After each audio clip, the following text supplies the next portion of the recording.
Good evening everyone.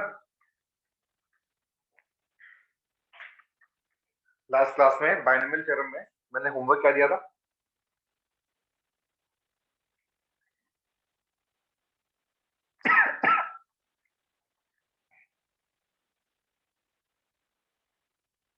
बोलो। Question 1 to 15, exercise 1A. Okay,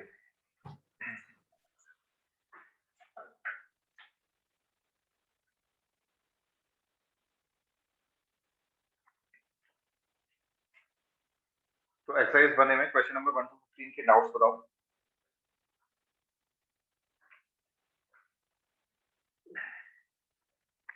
Sir, question number 6, 14 and 15. So 1, 3, 6, 15.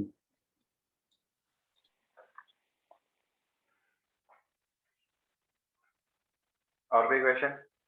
Sir fifth question पे So question 9, Sir, 12. So 8. so 13B.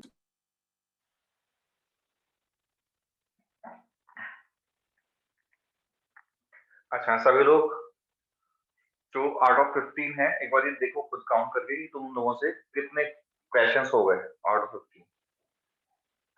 Less than 50% या more than 50%? क्या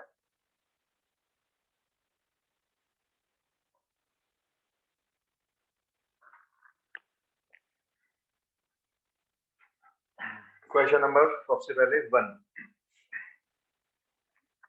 first question तो बहुत ही simple है। First question बहुत simple क्यों बोल रहा हूं मैं? बिकॉज ये एक्सप्रेशन डायरेक्टली जो लिखा हुआ है m is varying from 0 to 100 100 cm x minus 3 whole raised to power 100 minus m 2 raised to power m। Binomial theorem के स्टेटमेंट से this expression becomes x minus 3 plus 2 whole raised to power 100 which is further equal to x minus 1 whole raised to power 100। ठीक है, और इसको हम 1 minus x whole raised to power 100 भी बोल सकते हैं, एक ही बात है बिकॉज इवन पावर है। क्वेश्चन पूछ रहा है हमसे x raised to power 53 का coefficient, coefficient of x raised to power 53 100 c 53 minus 1 raised to power 53 इस तरह से हो जाएगा।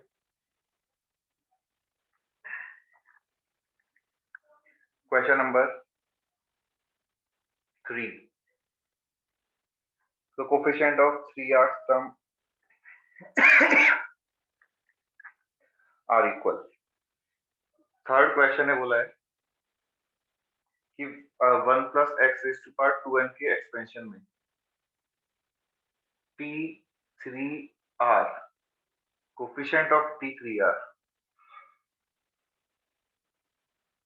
ये हो जाएगा। अब इसके लिए हम जो r यूज करेंगे उसकी जगह 3r माइनस 1 यूज करेंगे, so this becomes 2nc 3r minus 1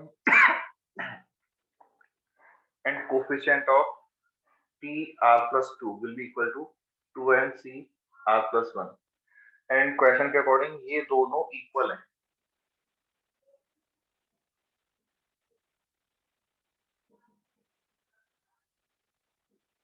हमने जो नोट में लिखा था कि if mcx is equal to mcy तो दो पॉसिबिलिटीज आती हैं, either x equal to y और x plus y equal to n। यहाँ पे बोलेंगे either 3r minus 1 is equal to r plus 1, 2r is equal to 2 ही आ गया, r की वैल्यू बना दी, या फिर इन दोनों का जो सम है वो अपर इंडेक्स जो इन दिस केस 2n है उसके इक्वल करेंगे। तो 4r is equal to 2n minus 2, r is equal to 2n minus 2 upon 4 अगर मेरी कैलकुलेशन ठीक है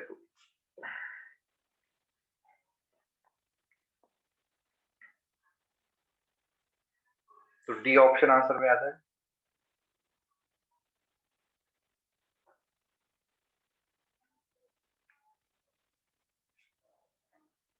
question number 5, if third term of final expansion is this fractional value of n। जैसे तुम लोगों से मतलब तुम्हें जिस भी क्वेश्चन में डाउट है, No, question 3 it says answer is n by 2, not 2n minus 2 by 4. n by 2 if coefficient of 3r term and coefficient of r plus term in expansion of this are equal.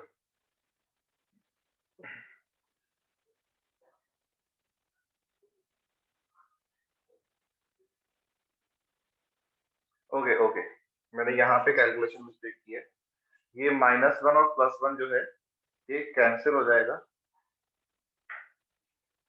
तो ये क्या बना this. हाँ n by 2 यार है।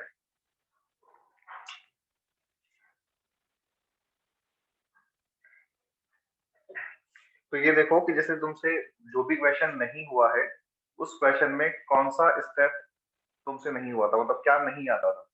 इन this case ये expression देख के ये एक्सपेंशन समझ आना चाहिए था, बिकॉज हमने बाइनोमियल थ्योरम का स्टेटमेंट जो डिस्कस किया है उसका general form nCr first term raised to power n minus r, second term raised to power r, यही होता है।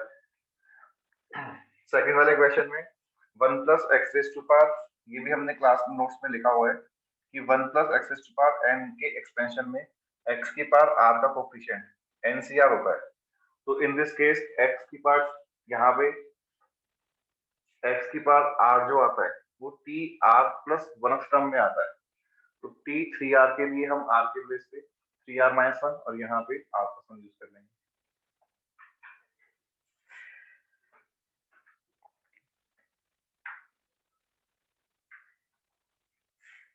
Question number 5, if third term in binomial expansion, third term इसका लिखेंगे तो ये हो जाएगा mc2 x raised to power 2 and this is equal to minus 1 by 8 x square।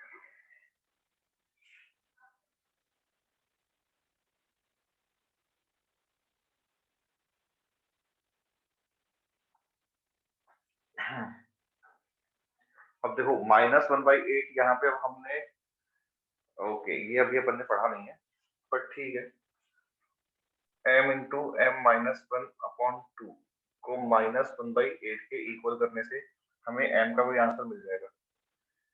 Calculation करनी पड़ेगी, 8m स्क्वायर माइनस 8m और ये इधर गया -2 तो +2, 4 से कैंसिल कर दो, 4m स्क्वायर माइनस 4m प्लस 1 equals to 0।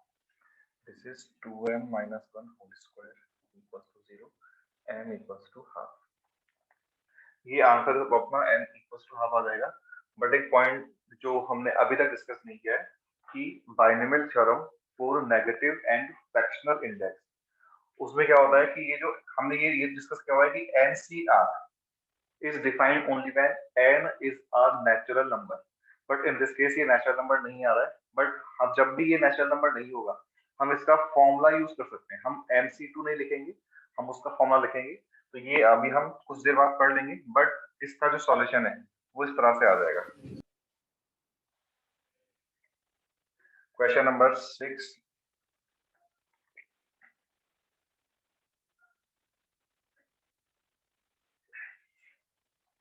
last term in expansion of this is this, then fifth term from beginning।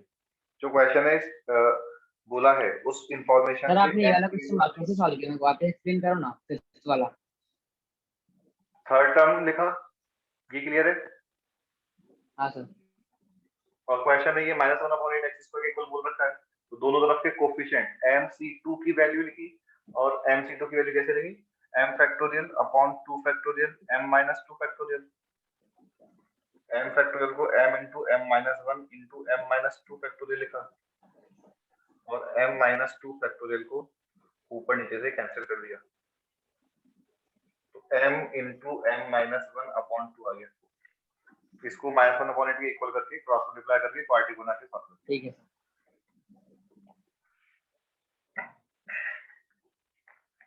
Last term और एक्सपेंशन का एक्सप्रेशन है 2 raise to power 1 minus 1/3 minus 2 raise to power minus half whole raise to power n।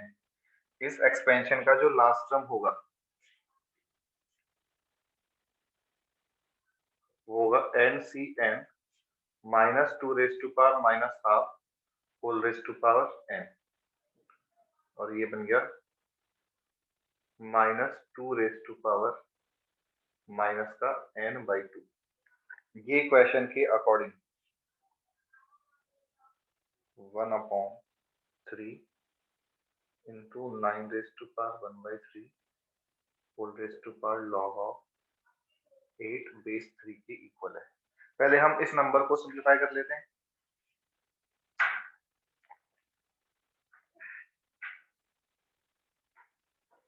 ये लिखा हुआ है 1/3 की power 1 plus 2/3 5/3 और log of 8, this is equal to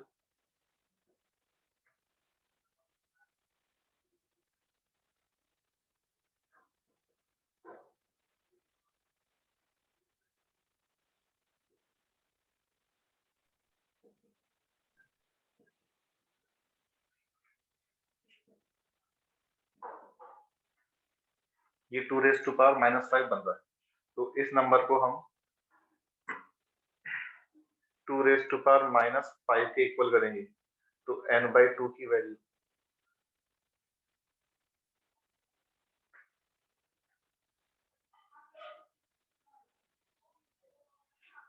negative का चक्कर पड़ रहा है।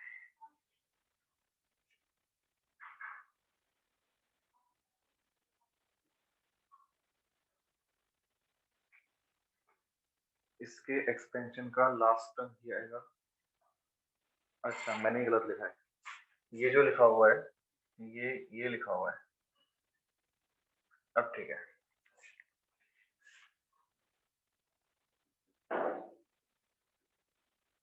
तो n की वैल्यू 10 मिल गई, n की वैल्यू 10 आ जाएगी। तो क्वेश्चन ने पूछा है फिफ्थ टर्म फ्रॉम बिगिनिंग, तो T5 का आंसर क्या हो जाएगा? 10C4 first number raise to power 6, second number raise to power 4, ये T5 बन जाएगा। तो पहले तो हमने लॉग की प्रॉपर्टीज लगा के इस नंबर को सिंप्लीफाई किया, इस नंबर को इस एक्सपेंशन के लास्ट टर्म के इक्वल कर दिया। सॉल्व करने के फिर n की वैल्यू 10 मिल जाएगी, n की वैल्यू 10 यूज करके इस वाले एक्सपेंशन का T5 फाइंड कर लिया फॉर्मूला यूज करके।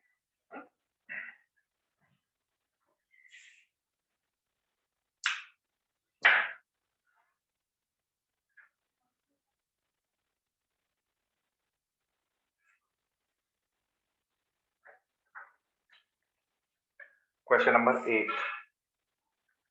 The number of real negative terms in binary expansion 1 plus iota x whole raised to power 4n minus 2.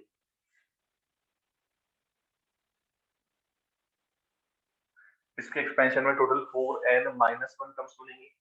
हम अगर उन टर्म्स को लिखें तो वो होगा 4n minus 2 c0, 4n minus 2 c1 into iota x, 4n minus 2 c2 into iota x square,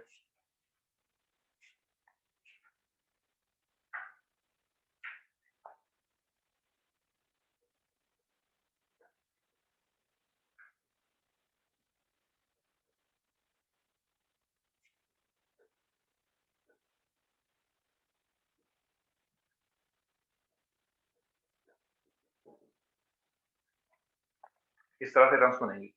मैंने terms 4 तक मतलब फिर 5 टर्म्स तक क्यों लिखा है कि अगर हम फर्स्ट 4 टर्म्स को देखें तो इन तुम लोग बताना first term, second term, third term, fourth term x positive है, तो इनमें से कौन सा टर्म ऐसा है जो, क्वेश्चन ने क्या बोला था, जो रियल और नेगेटिव है? इन चारों में से T1, T2, T3, T4 में से which term is real as well as negative? This I is iota, third term से थर्ड टर्म। ये रियल है बट पॉजिटिव है, ये वाला टर्म इमेजिनरी है बिकॉज आयटा आ रहा है, ये वाला टर्म भी इमेजिनरी है क्योंकि आयटा आ रहा है, और इन दिस केस आयटा का स्क्वायर है तो ये -1 बन जाएगा। तो this term is negative real. तो जब हम फर्स्ट 4 टर्म्स ले रहे हैं उनमें से एग्जैक्टली एक टर्म जो है वो रियल एंड नेगेटिव आ रही है, नेक्स्ट 4 टर्म्स में बिल्कुल सेम ही पैटर्न बनेगा, तो अगेन एक और टर्म नेगेटिव रियल आ जाएगी। तो हर 4 टर्म्स में से एक टर्म ऐसी है जो इस कंडीशन को सेटिस्फाई कर रही है। क्वेश्चन ने बोला, क्वेश्चन के अकॉर्डिंग सिंस अपर इंडेक्स यहाँ पे 4n-2 है, तो इसके एक्सपेंशन में 4n-1 टर्म्स होंगी। अगर 4n टर्म्स होती तो 4 के ग्रुप्स बन जाते। तो मान लो हमने कहा 4n टर्म्स होती तो लास्ट में भी यहाँ तक का कंप्लीट हो जाता, बट 4n-1 टर्म्स है तो ये वाली टर्म तो नहीं है, सिर्फ यहाँ पे ही खत्म हो गया। बट हमारा जो नेगेटिव रियल टर्म आ रहा है वो यही वाला आ रहा है, तो टोटल n टर्म्स ऐसी होंगी जिनका जो कंप्लीटली नेगेटिव एंड रियल होंगी। ठीक है, इस एक्सपेंशन में n टर्म्स इस तरह की होंगी जो रियल एंड नेगेटिव होंगी।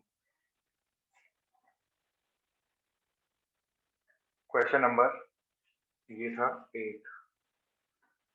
Question number 9।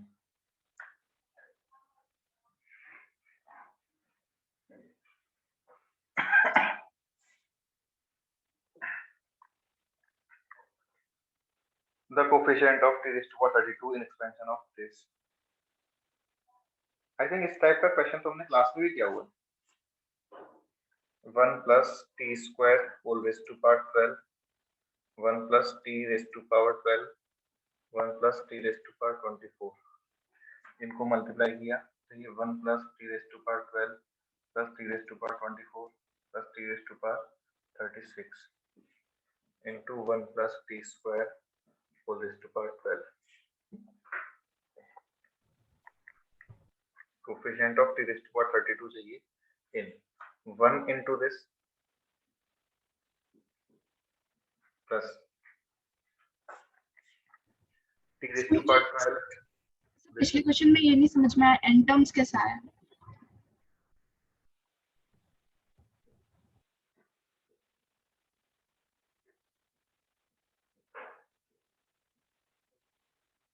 अगर अपने पास लेट से 20 टर्म्स होती तो 4 के ग्रुप्स इस तरह से बन जाते। ठीक है, और हम कह रहे हैं कि ये वाले जो कॉलम में नंबर्स आ रहे हैं these numbers are real and negative. तो अभी एग्जैक्टली कितने नंबर्स आ रहे हैं जो रियल और नेगेटिव हैं? 5 नंबर्स आ रहे हैं, 5 नंबर। ठीक है, अभी तो हमने ये वो केस लिया जब टोटल नंबर ऑफ टर्म्स 4 का मल्टीपल है, but in this case total number of terms 4n-1 है, जितना पावर है उसका +1 टोटल नंबर ऑफ टर्म्स होती है। 4n-1 है, हमने कहा ये तो 4n टर्म्स है, अगर हमें एक टर्म कम करनी है तो एक टर्म कम कर दी। तो अभी यहाँ पे कितने नंबर्स ऐसे हैं जो इस वाले कॉलम में आ रहे हैं? अगेन 5 नंबर्स आ रहे हैं। ठीक है, तो जितने कॉलम्स बनेंगे, जितने रोज बनेंगी, उतना ही आंसर आ जाएगा। इन दिस केस 4, अगर हमने टोटल 4n टर्म्स को लिया होता तो n रोज बन जाती, तो n आंसर आ गया।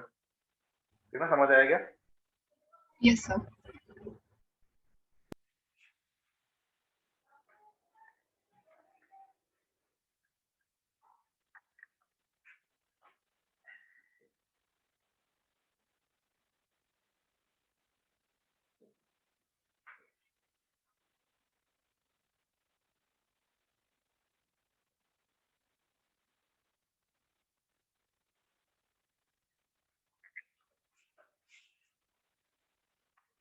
तो इसको इस तरह से लिखा, और t रेज़ टू पावर 36 वाला जो टर्म है वो नहीं लिखा because t raise to power 32 required है और उससे ज्यादा पावर ऑलरेडी बाहर है, कभी भी t रेज़ टू पावर 32 बन ही नहीं सकता। तो ये 3 पार्ट में ब्रेक हुआ।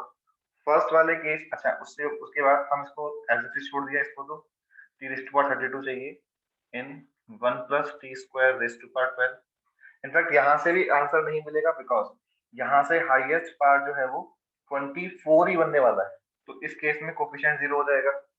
सेकंड जो है t raise to power 12 already है, 32 रिक्वायर्ड है, तो इसका मतलब कि coefficient of t raise to power 32 minus 12 20 required है in 1 plus t square whole raised to power 12। t raised to power 32 already है, सॉरी 24 ऑलरेडी है, 32 रिक्वायर्ड है। Now this becomes coefficient of t raised to power 8 in 1 plus t square whole raised to power 12। अगर t raised to power 20 that means t square raised to power 10 का coefficient चाहिए, तो यहाँ से हमारा answer 12C10 आ जाएगा। t raised to power 8 that means t square raised to power 4 का coefficient चाहिए, तो यहाँ से हमारा आंसर 12C4 आ जाएगा। तो ये इस क्वेश्चन का फाइनल आंसर हो जाएगा।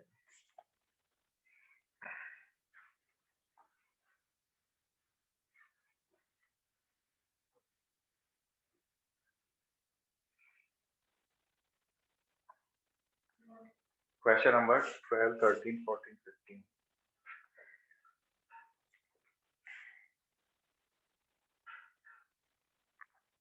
In how many terms in the expansion do not have fractional power of the variable?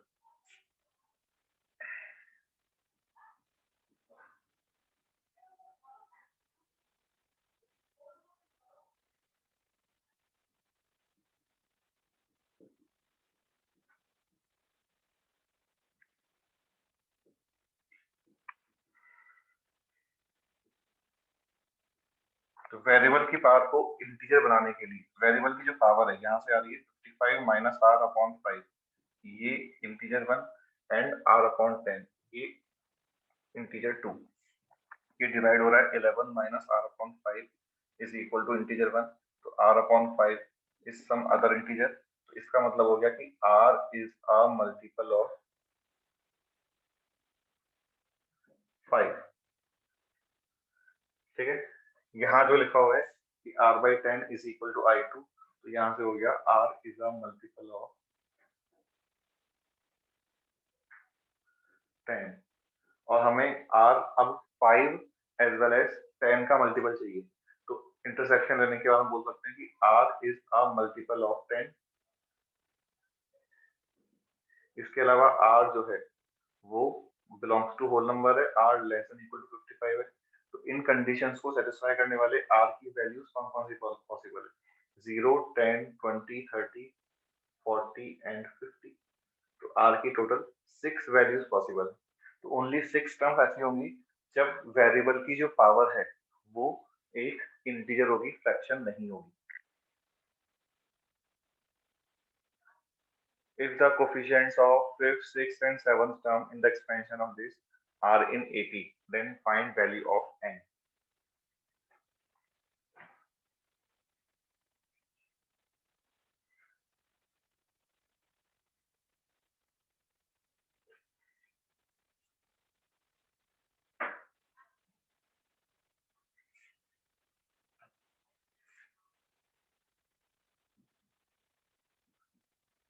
T5, T6 और T7 का कोफिशिएंट जो आएगा वो NC4, NC5 और NC6 आ जाएगा।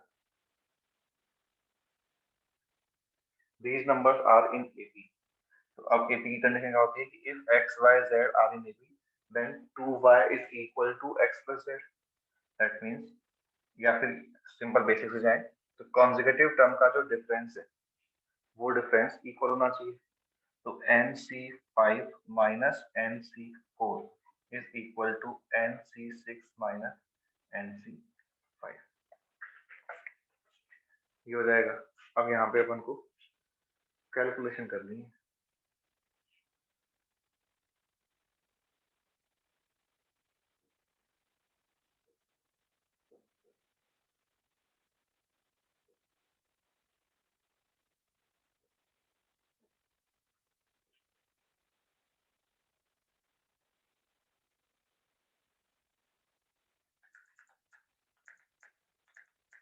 हम अगर प्रॉपर्टी यूज कर लें बजाय कैलकुलेशन करने के तो थोड़ा सा टाइम बच सकता है।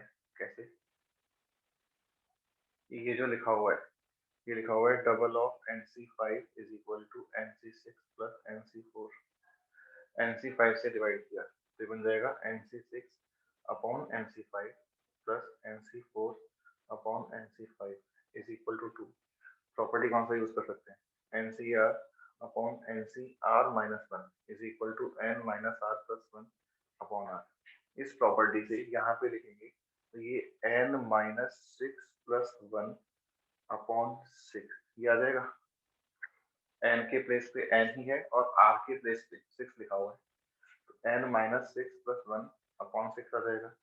यहाँ पे NC5 नीचे है, NC4 ऊपर है। R जो है इन दिस केस 5 को लेंगे बिकॉज बड़ा नंबर R है, तो यहाँ पे बन जाएगा n माइनस 5 प्लस 1 अपॉन 5। तो ये हो गया n minus 5 upon 6 plus 5 upon n minus 4। तो अब तो एलसीएम लेके एक क्वाड्रेटिक बन जाएगी, n को सॉल्व कर लेंगे।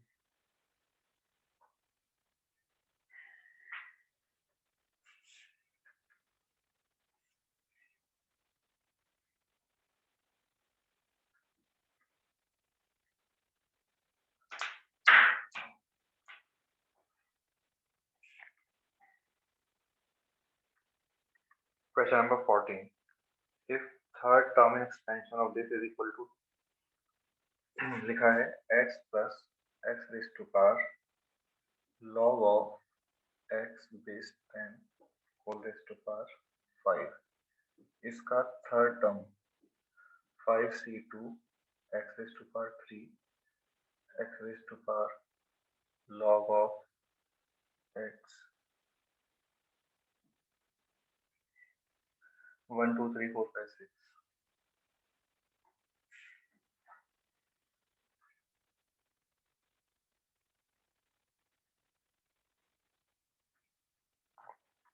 फाइव सी टू की वैल्यू 10 होती है, तो एक 10 तो यहाँ से कैंसिल कर दिया, तो ये बचा क्या x की पावर 3 इंटू एक्स की power log of x base 10। इसको एक साथ लिख देता हूँ मैं।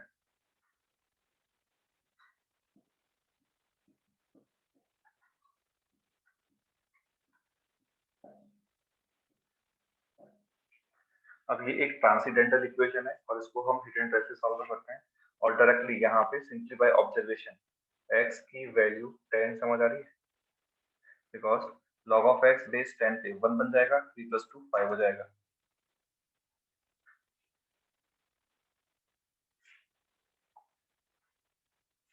क्वेश्चन नंबर 15 बिल्कुल सेम टाइप का है। देखो क्वेश्चन नंबर 15 भी बिल्कुल क्वेश्चन नंबर 14 की फॉर्म में लिखा हुआ है, तो एक बार 15 वापस से ट्राई करना, और अगर बाई चांस नहीं होता है तो नेक्स्ट क्लास में डिस्कस कर लेना। देखो कोई और डाउट किसी को है?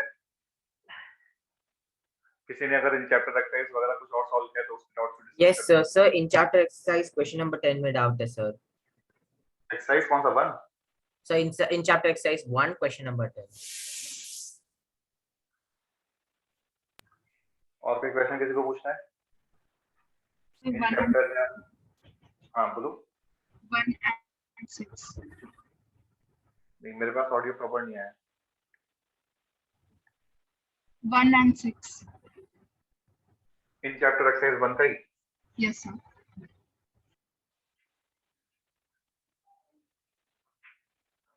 Any other doubt? In chapter exercise 1, question number 1. In the expansion of this, sum of odd terms with p and sum of even terms with q, prove that p square minus q square is equal to x square minus a square raised to power n.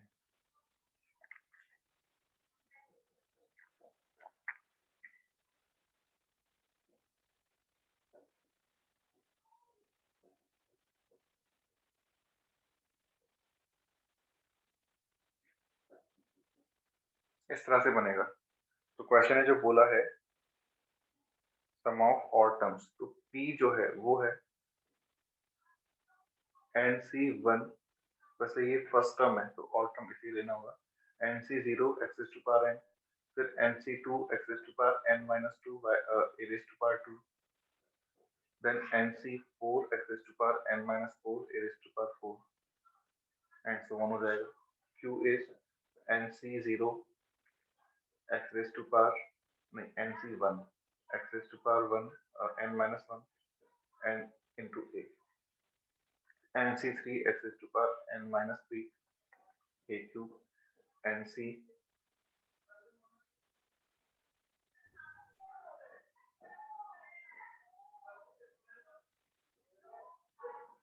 इस तरह से, ठीक है। p square minus q square is equal to x square minus a square whole raised to power n।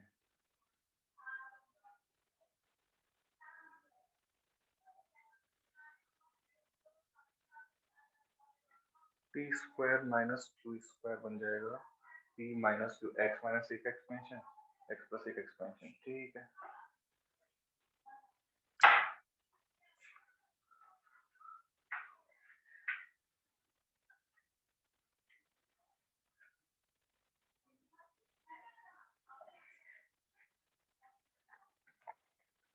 अगर हम ये हमने P और क्यू लिख लिया, जस्ट एक बार कि आगे यूज आएगा इसलिए x माइनस ए की पावर n कंसिडर करें तो ये बनता है nc 0 x to power n minus nc 1 x to power n minus 1 y raise to power 1 a raise to power 1 plus nc 2 x to power n minus 2 a raise to power 2 minus, इस तरह से बनता है। अगर हम इस expression को देखें तो जो 0 2 4 वाले लोअर इंडेक्स वाले टर्म्स आ रही है वो सेम यही आ रही है, तो उन सब का सम तो p हो गया, और जो 1 3 5 वाली लोअर इंडेक्स वाली टर्म्स आ रही है वो सारी ये आ रही है, इन सब का सम माइनस मतलब q हो गया और माइनस साइन उनके आगे आ रहा है। तो x माइनस a की power n is equal to p minus q है और x प्लस a की power n is equal to p plus q है। तो इन दोनों को मल्टीप्लाई करेंगे तो p square minus q square, इन दोनों का मल्टीप्लिकेशन हो जाएगा जो x square minus a square whole raise to power n हो जाएगा। ठीक है, 4 इंटू पी इंटू क्यू, ये इस तरह से फाइंड कर सकते हैं कि 4 पी क्यू चाहिए ना, तो अगर हमने p प्लस क्यू का होल स्क्वायर किया तो p plus q whole square is equal to p minus q whole square plus 4 p q. कोई से भी दो नंबर्स p और q के लिए ये वाला स्टेटमेंट ट्रू है, this is p square plus Q square plus 2pq, this is p square plus Q square minus 2pq, तो कंपनसेट करने के लिए 4pq ऐड कर दिया। तो this means that 4pq is equal to p plus q whole square minus p minus q whole square. p plus q is x plus a whole raised to power n, p minus q is x minus a whole raised to power n. Question number 6. Prove that the coefficient of x की power 4 expansion of this is this. Question number 6 जो बोल रहा है उसमें expression 1 plus x square plus x cube whole raised to power n given है। इसे हम 1 plus x square times 1 plus x करके फैक्टराइज कर सकते हैं।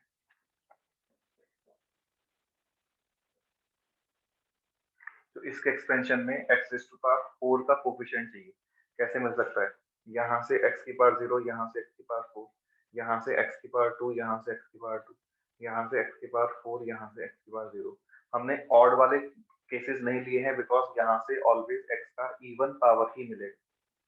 फर्स्ट केस में कोफिशिएंट nc0 इंटू nc2 आ जाएगा, सेकंड केस में कोफिशिएंट nc2 इंटू nc1 आ जाएगा, एंड थर्ड केस में कोफिशिएंट nc4 इंटू nc0 आ जाएगा। तो ये हमारा आंसर हो जाएगा। यहाँ पे इंपॉर्टेंट है कि हमने nc2 लिखा है x की पावर 4 के कोफिशिएंट के लिए, बिकॉज x की पावर 4 इज x स्क्वायर का होल स्क्वायर, तो होल स्क्वायर ही चाहिए, तो nc2 ही बनेगा।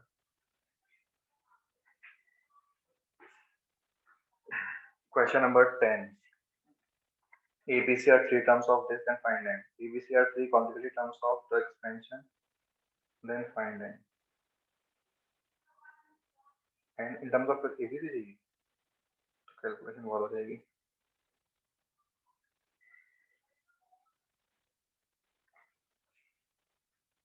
क्वेश्चन नंबर 10 ने बोला है कि A, B और C कोई सी भी थ्री कॉन्सेक्यूटिव टर्म्स हैं, तो हमने मान लिया कि A जो है वो TR है, B जो है वो TR प्लस 1 है और C जो है वो TR प्लस 2 है। तो यहाँ पे A की वैल्यू NCR माइनस 1 आ जाएगी, B की वैल्यू NCR और C की वैल्यू NCR प्लस 1। अगर हम B अपॉन A लिखेंगे तो वो NCR अपॉन NCR माइनस 1 जो फॉर्मूले से ये होता है, C अपॉन B लिखेंगे तो वो NCR plus 2 upon R plus 1 NCR होता है। तो यही फॉर्मूला यहाँ पे अप्लाई किया तो n के प्लेस पे n, लेकिन r के प्लेस पे अब r प्लस 1 आ जाएगा।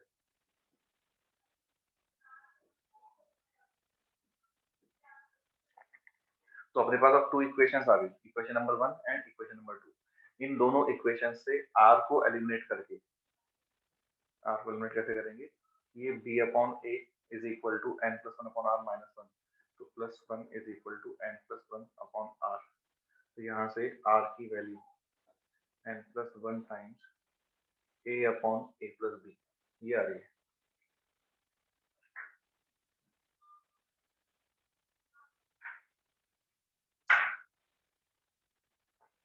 ठीक है, ये तो ये वाली कैलकुलेशन करी है।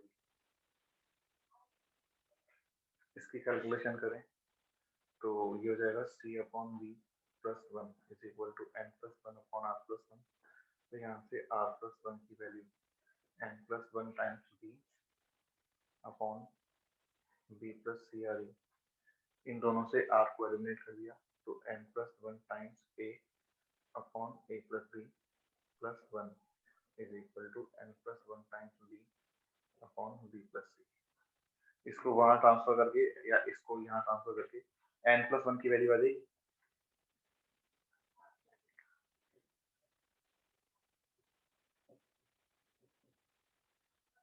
ठीक है, इसका एलसीएम ले लेना, n प्लस 1 मिल जाएगा, माइनस 1 करने से n की वैल्यू आ जाएगी in terms of a b and c।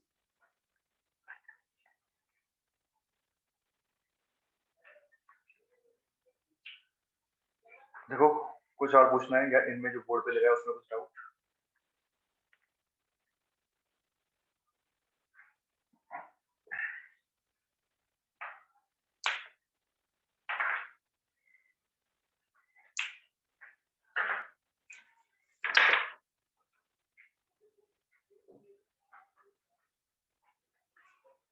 No other doubt? चलो, तो कल लास्ट क्लास में हमने बाइनोमियल थ्योरम में सबसे लास्ट में क्या पढ़ा था, हम बात कर रहे थे न्यूमेरिकली ग्रेटेस्ट टर्म की और उससे पहले मिडिल टर्म की। तो देखना थ्योरी वाइज जो हमने अभी तक डिस्कस किया है इस चैप्टर में, कोई भी पॉइंट डिस्कस करना है तो बताओ।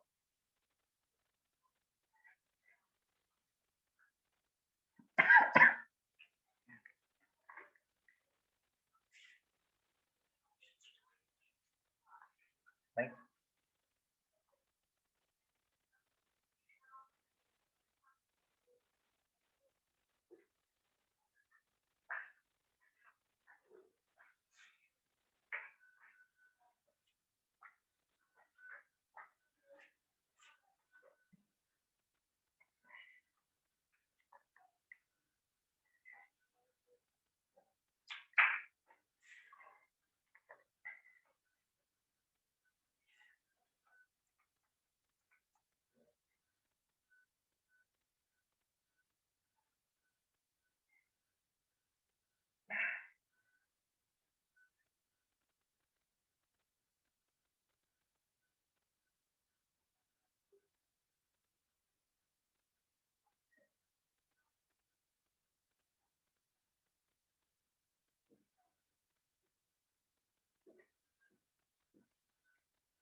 54 is numerically greatest term.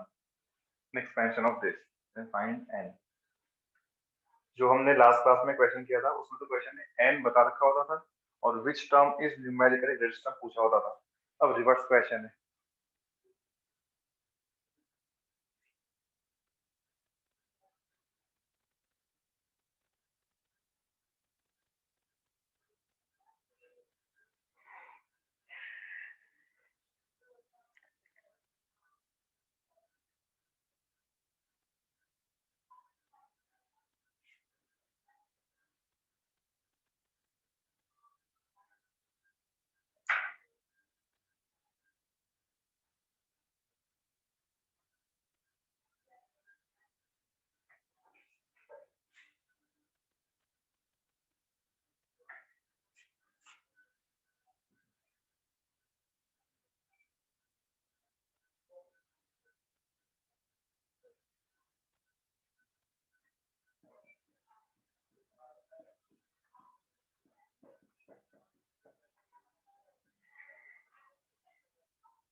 x upon y in this case 3 upon 5 into 1 upon 5 3 आ जाएगा। ठीक है, जो हमारा मेथड है उसके अकॉर्डिंग क्या है कि n plus 1 by 4 minus 1 less than equal to r and less than equal to n plus 1 by 4 ये होना चाहिए। अब यहाँ पे हमें क्वेश्चन में r बता रखा है और r कितना बता रखा है, r is equal to 3। ये वाला पॉइंट समझ आ रहा है, तो बस r को 3 पुट करना है।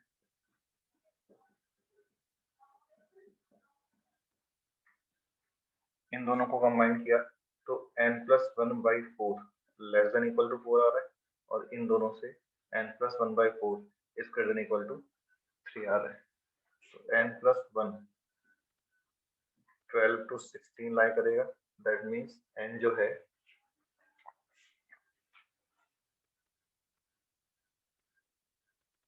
इलेवन टू 15 लाई करेगा और n नेचुरल नंबर है, तो n का आंसर 11 12 13 14 15 इस तरह से हो जाएगा। तो फॉर्मूला या कंसेप्ट वो NGT लिखा है क्या? NGT numerically greatest term okay कल डिस्कस किया था।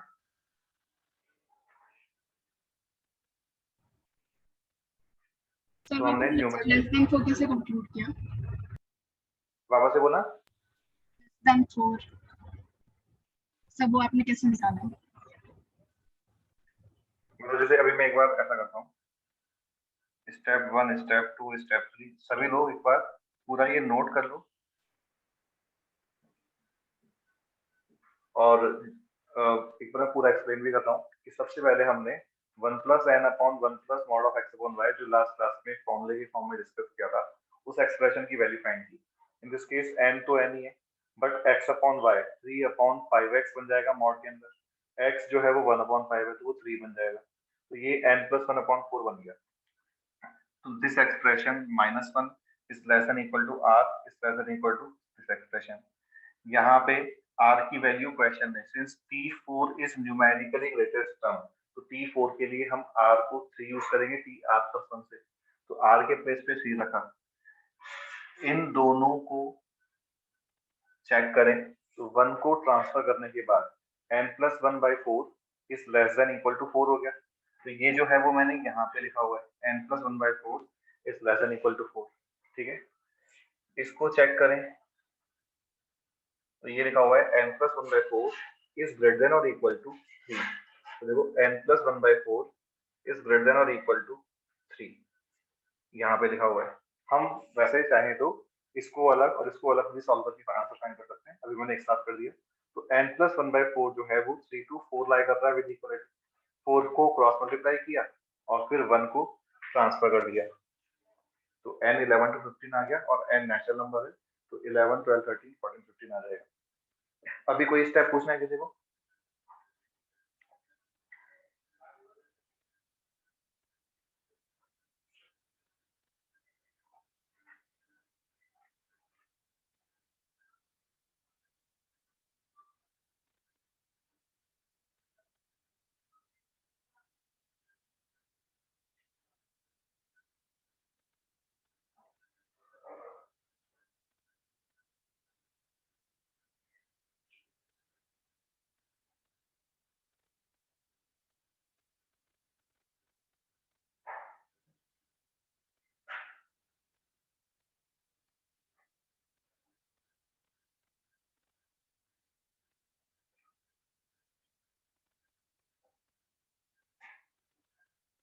एक मिनट कोई क्वेश्चन था, ठीक चलो।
तो ये नेक्स्ट टाइप का क्वेश्चन है, अगेन बाइनोमियल थ्योरम पे बेस्ड। वन और मोर करेक्ट। एक बार क्वेश्चन लिख लो कंप्लीट, फिर मैं इसका मेथड बताता हूँ। ये क्वेश्चन का मेथड, ये क्वेश्चन जब फर्स्ट टाइम सॉल्व करेंगे तो थोड़ा सा हल्का सा टफ लग सकता है, अदरवाइज सिंपल है, क्योंकि इस टाइप के क्वेश्चन में कोई वेरिएशन नहीं होता। मतलब अगर जेई पूछेगा तो एज इट इज यही पूछेगा, बस नंबर्स को चेंज कर देगा और कोई वेरिएशन नहीं करेगा। इस वाले क्वेश्चन में ऑप्शन नहीं होता वेरिएशन करने का कुछ।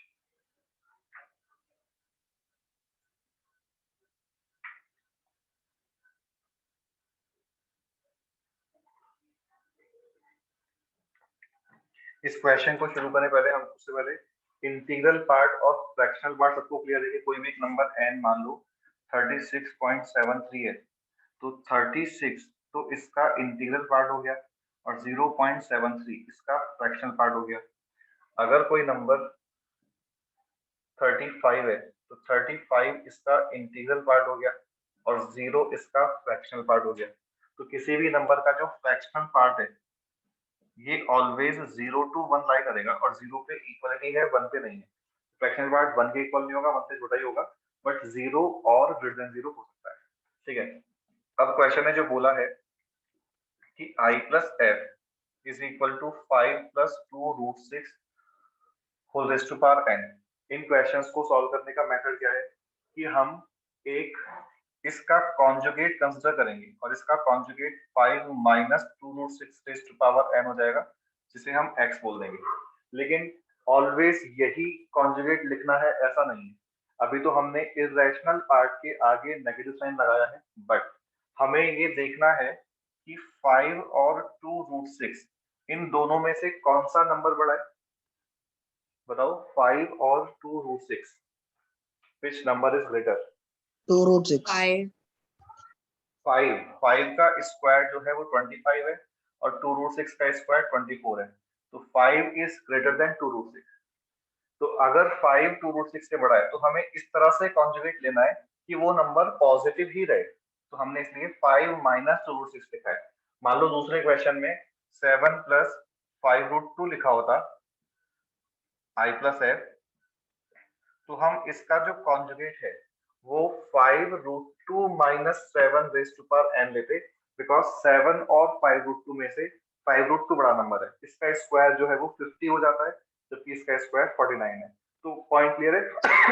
सॉरी, जब हम कॉन्जुगेट लेंगे तो ऐसा नहीं है कि इरेशनल के आगे ही नेगेटिव लगाना है, हमें बस उस नंबर को पॉजिटिव रखना है। ठीक है, और अब नेगेटिव अकॉर्डिंगली रैशनल या इरेशनल किसी के भी पहले आ सकता है।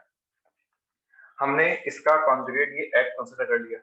अब देखना, ये तुम्हें खुद को ये सोच के भी समझ आ जाना चाहिए कि ये जो नंबर लिखा हुआ है ये नंबर डेफिनेटली 0 से 1 के बीच का नंबर है, चाहे n कोई सा भी नेचुरल नंबर हो जाए। हमने कहा था कि 5 का स्क्वायर 25 है और इसका स्क्वायर 24 है, तो ये नंबर अगर 5 है तो ये नंबर 5 से जस्ट छोटा यानी कि 4 पॉइंट समथिंग होगा। 4 पॉइंट समथिंग को 5 में से सब्ट्रैक्ट किया तो 0 पॉइंट समथिंग आ गया। 0 पॉइंट समथिंग खुद एक फ्रैक्शन है और किसी फ्रैक्शन की पावर को हम कितना भी कर ले वो ऑलवेज फ्रैक्शन ही रहेगा। तो इसका मीनिंग अब क्या हुआ कि हम नेक्स्ट स्टेप में बोलेंगे कि हियर f तो एक फ्रैक्शन है, ये x भी एक फ्रैक्शन है। ठीक है, यहां से भी इक्वलिटी हटा दो, बिकॉज हमें पता है कि f 0 तो नहीं कम देगा। f 0 कब होगा? जब नंबर कंप्लीटली इंटीजर बन जाएगा and this number is not an integral quantity. तो f 0 to 1 ओपन में रखा है, x को भी 0 to 1 ओपन में सर रखा है। बट फिर अगर n इंफिनिटी पे टेंड कर रहा है तो फिर x 0 पे टेंड हो जाएगा ना सर? हाँ, x टेंडिंग टू 0 हो जाएगा, इसलिए हमने कहा कि इक्वलिटी नहीं लगाई, कभी भी इक्वल टू 0 नहीं बनेगा, बिकॉज n कभी भी एग्जैक्टली इंफिनिटी नहीं हो सकता। ठीक है, अब हम Okay, sir. इन दोनों, ये जो दो इक्वेशंस हैं, मैं इस चीज को थोड़ा साइड में लिख देता हूँ।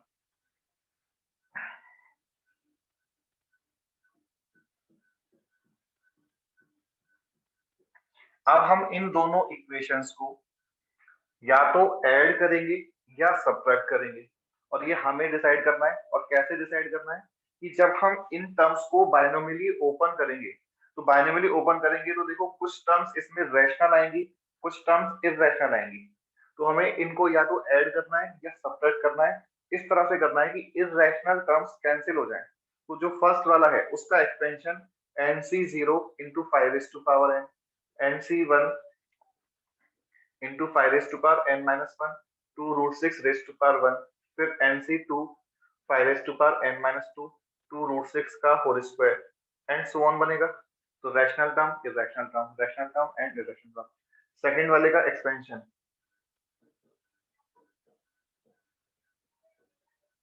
इस तरह से बनेगा, ऑल्टरनेट प्लस माइनस साइन के साथ। तो इन दोनों को ऐड करें या सब्ट्रैक्ट करें कि इरेशनल वाला पार्ट कैंसिल हो जाए? ऐड कर देते हैं। ऐड करेंगे, ठीक है। ऑलवेज ऐड नहीं करना है, अगेन क्वेश्चन पे डिपेंड करेगा। तो हमें इस लॉजिक से करना है, जो भी ऑपरेशन लेना है कि ऐड या सब्ट्रैक्ट करने के बाद रैशनल ही बचे, ओनली इरेशनल कैंसिल हो जाए। जब इनको ऐड करेंगे तो यहाँ पे हमने कहा i plus f plus x is equal to double of, add करेंगे तो ये वाले टर्म्स कैंसिल हो जाएंगी, नेगेटिव साइन वाले टर्म्स कैंसिल हो जाएंगी, ये टर्म ऐड हो जाएगी, ये टर्म ऐड हो जाएगी। जो टर्म ये ऐड हो रही है, देखना ये नंबर डेफिनेटली एक इंटीजर है, ठीक है। ये नंबर भी कंफर्मली एक इंटीग्रल क्वांटिटी है, इंटीजर है। तो जिन नंबर्स को हम ऐड कर रहे हैं वो नंबर सारे के सारे इंटीजर्स बन रहे हैं, तो हम डायरेक्टली ये बोल सकते हैं। अब मतलब ये फर्स्ट क्वेश्चन है तो हमने ये लिख के चेक किया है, लेकिन आगे से ये कंफर्म बात है कि ये ऑलवेज इवन मतलब 2 टाइम्स इंटीजर बनेगा, यानी कि इवन इंटीजर बनेगा, चाहे हम ऐड करें चाहे हम सब्ट्रैक्ट करें। क्योंकि हम ऐड या सब्ट्रैक्ट यही सोच के कर रहे हैं कि इरेशनल पार्ट कैंसिल हो जाए, और इरेशनल पार्ट जब भी कैंसिल होगा only rational part which will be integer बचेगा। तो अब यहाँ तक का स्टेप तो क्लियर है। अब हमने कहा कि i plus f plus x ये एक इंटीजर तो है ही,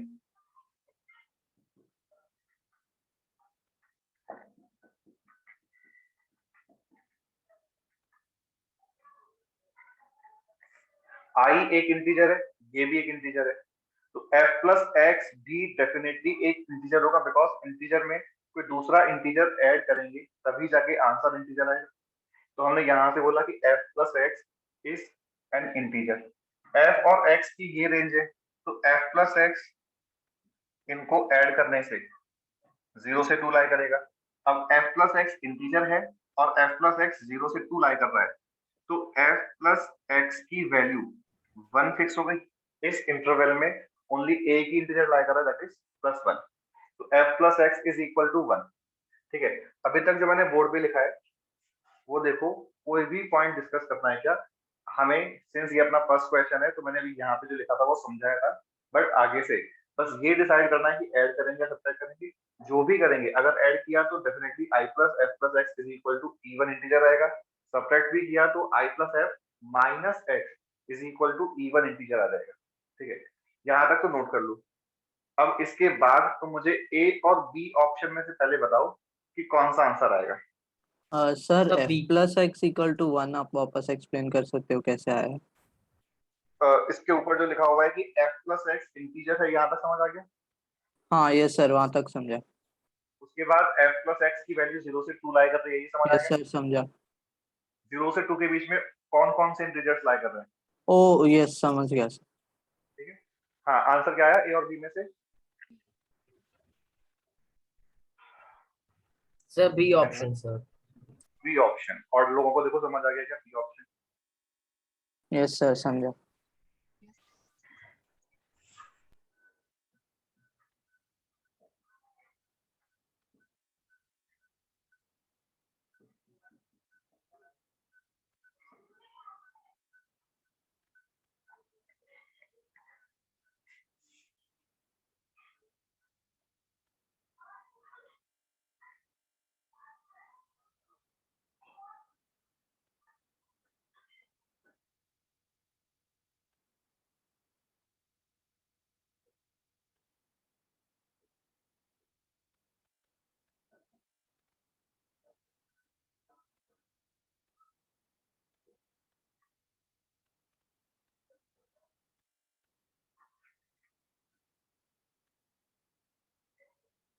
अब ये बार ये देख लो जो मैंने कैलकुलेशन करी है, ये चीज देख लो और बताओ सी और डी में से कौन सा आंसर आ रहा है।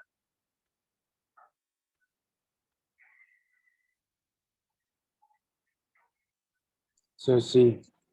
सी सर। सी, बिकॉज हमने यहाँ बोला है कि x is equal to 1 minus है, तो i प्लस है इंटू एक्स का मीनिंग i प्लस है इंटू 1 माइनस एक्स हो गया, और ये कैलकुलेशन करने के बाद बना रहा So how did you merge the two brackets? है। a plus b into a minus b is equal to a square minus b square, ठीक है। Yes, sir. Plus b a minus b, तो ये कंप्लीट सॉल्यूशन इस question का हो गया। और मैंने कहा था कि फर्स्ट टाइम पर समझने वाली बात है, उसके बाद ये क्वेश्चन बहुत सिंपल है बिकॉज वेरिएशन कुछ होता ही नहीं है। तो नेक्स्ट क्वेश्चन तुम लोग लिखो 7 plus 5 root 2 whole raise to power 29।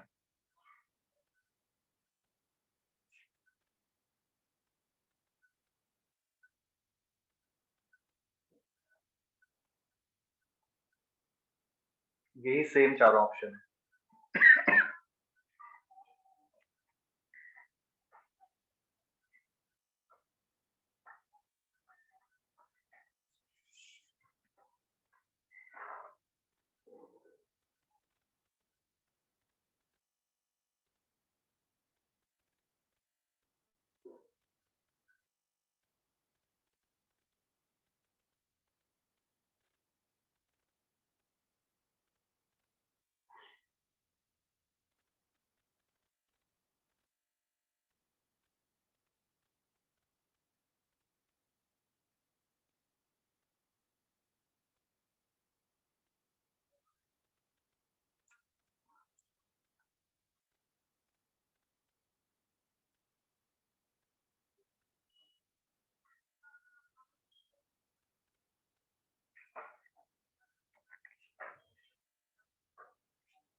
अगर तुम लोगों ने ये क्वेश्चन नोट कर लिया तो बस एक चीज बता दो कि x क्या दिया in this case, 7 minus 5 root 2 या 5 root 2 minus 7 whole raise to 29।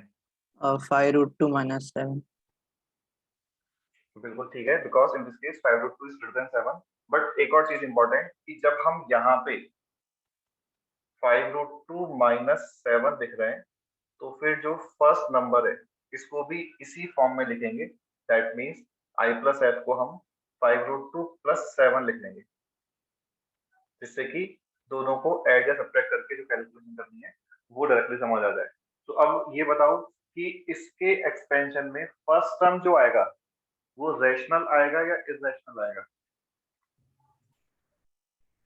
irrational। Irrational आएगा। तो हमें Irrational फर्स्ट टर्म को कैंसिल करना है। अगर फर्स्ट टर्म को ही कैंसिल करना है तो हमें इन दोनों का डिफरेंस लेना होगा। Yes, sir। अब यहाँ तक तो लिख लो और फिर आगे मुझे पूरा सॉल्व करके आंसर बता।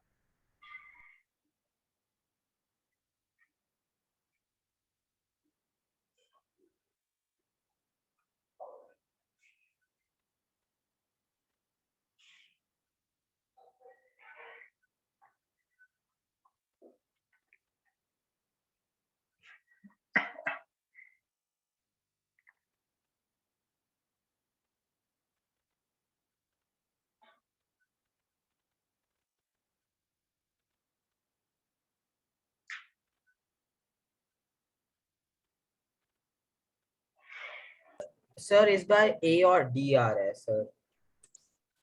ठीक है, हाँ सर सेम आ रहा है, मेरे को भी वही आ रहा है।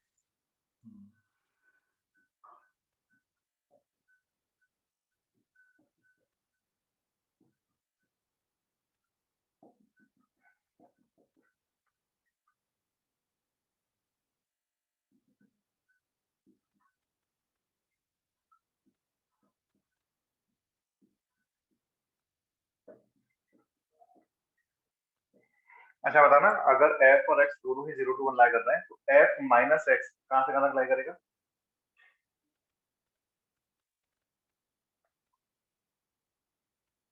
जैसे Sir, लास्ट f केस में minus x. 0 to 0 टू 0 ही होगा. मतलब अच्छा मैंने जो बोर्ड पे लिखा है इज इट करेक्ट और रॉन्ग? रॉन्ग होगा सर। Wrong. रॉन्ग है तो फिर ये तो Wrong ही बिल्कुल है. मतलब, तो फिर बताओ कि f माइनस एक्स कहाँ से कहाँ तक लाई करेगा? सर Sir, 0 1 to से 1 0. होगा क्या? 0 से 0 1. to 1. नहीं, So -1 to 1. बिल्कुल minus करेक्ट 1 है, to 0. -1 to 1। सर तो एक x बार 0.9999 हो सकता है, f 0.00001 हो सकता है. ठीक है, इस सिचुएशन को बिल्कुल बेसिक मेथड क्या होता है एक बार बोर्ड पर देखना कि अगर कोई भी दो एक्सप्रेशन है, a मान लो 2 to 5 लाई कर रहा है और b मान लेते हैं 3 to 8 लाई कर रहा है, ठीक है। अगर हमें a प्लस b चाहिए तो हम दो इन इक्वेशंस को सिंपली ऐड कर सकते हैं, तो हमारा आंसर 5 to 13 आ जाएगा।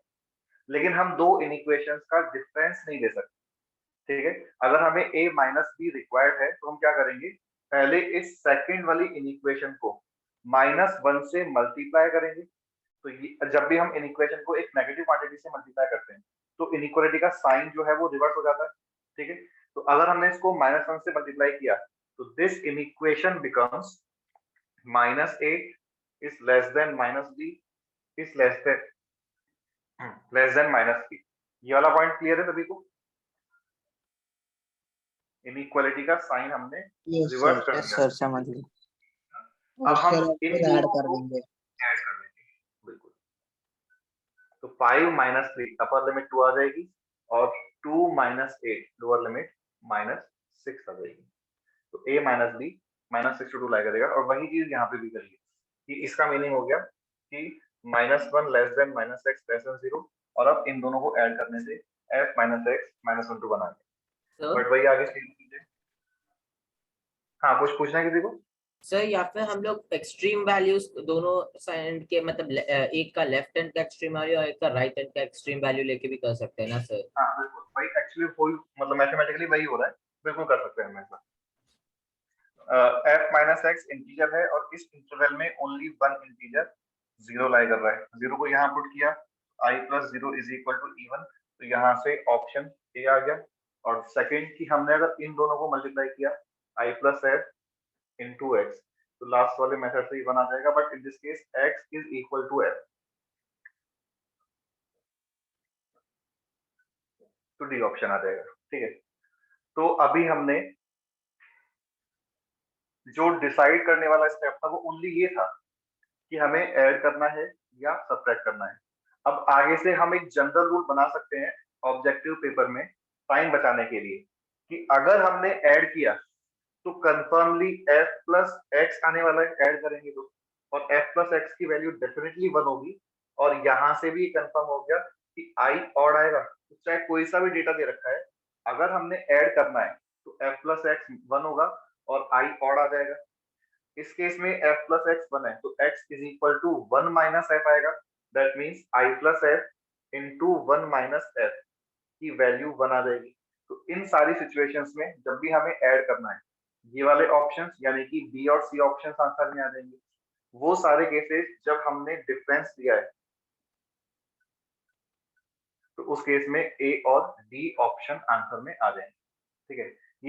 ये चीज जो मैंने बताई है, इसकी हेल्प से तुम मुझे नेक्स्ट लिखना नहीं है, नेक्स्ट क्वेश्चन में डायरेक्टली बताना है बिना पेन चलाए कि चारों में से कौन सा ऑप्शन आंसर में आएगा।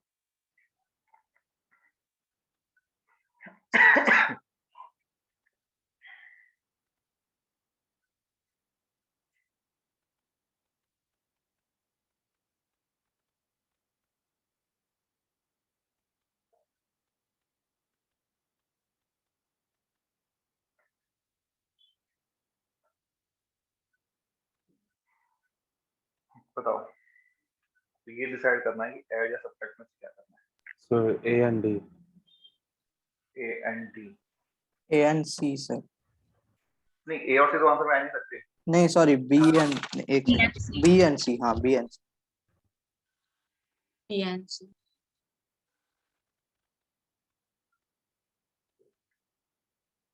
और लोग भी डिसाइड कर लो, अब मैं आंसर को भी डिस्कस करेंगे, बट पॉइंट इज कि ये चीजें क्योंकि मैंने कहा वेरिएशन होता ही नहीं है, तो एग्जाम में हम टाइम बता सकते हैं अगर ये ऑब्जर्वेशन हमने ढंग से समझ लिया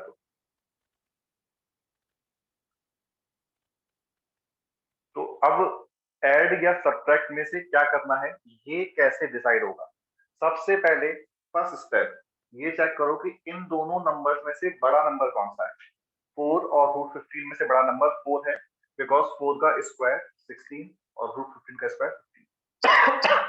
तो इसका मतलब कि हम गिवन नंबर को 4 प्लस रूट 15 की पावर जो भी है और x को 4 माइनस रूट 15 की पावर इस तरह से यूज करेंगे। सिंस इसके एक्सपेंशन का फर्स्ट टर्म रेशनल आ रहा है तो फिर हम इनको ऐड करेंगे और ऐड करेंगे तो बी और सी आंसर आ जाएगा। फर्स्ट टर्म को अगर रखना है, फर्स्ट टर्म अगर रैशनल आ रहा है तो ऐड करना है, फर्स्ट टर्म इरेशनल आ जाएगा तो उसको सब्ट्रैक्ट करके हटा देंगे। तो अभी सिंस फर्स्ट टर्म रैशनल आ रहा है तो ऐड करेंगे तो बी और सी ऑप्शन आंसर आ जाएगा। Next question.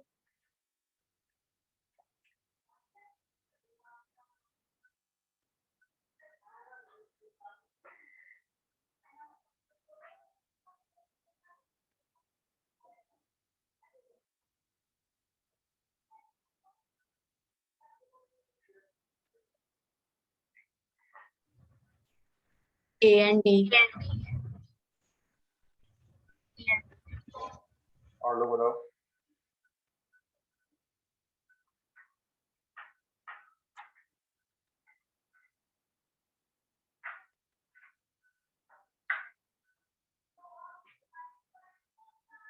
Sir B and सी आएगा शायद से। एक ने बोला ए एंड डी, एक ने बोला बी एंड सी। और लोग देखो। Sir A and D. तो अल्टीमेटली बस ये है कि हमें ऐड करना है, सब तक करना है, ये डिसाइड करना है। रूट 37 और 6 इन दोनों में से रूट 37 बड़ा है, तो अगर हम आई प्लस एफ को कंसिडर करेंगे तो वो रूट 37 प्लस 6 लेंगे, और आई सॉरी एक्स को लेंगे तो वो रूट 37 माइनस 6 लेंगे। यहाँ तक की बात तो सबको क्लियर है। रूट 37 और 6 में से रूट 37 जो नंबर है 6 से ग्रेटर है, तो हमने इस तरह से दिया। अब ये बताओ कि इसके एक्सपेंशन में जो फर्स्ट टर्म आएगा वो रैशनल आएगा कि इरेशनल आएगा। रैशनल आएगा। रैशनल आएगा बिकॉज पावर इवन है। अगर पावर ऑड होता तो इरेशनल आता है।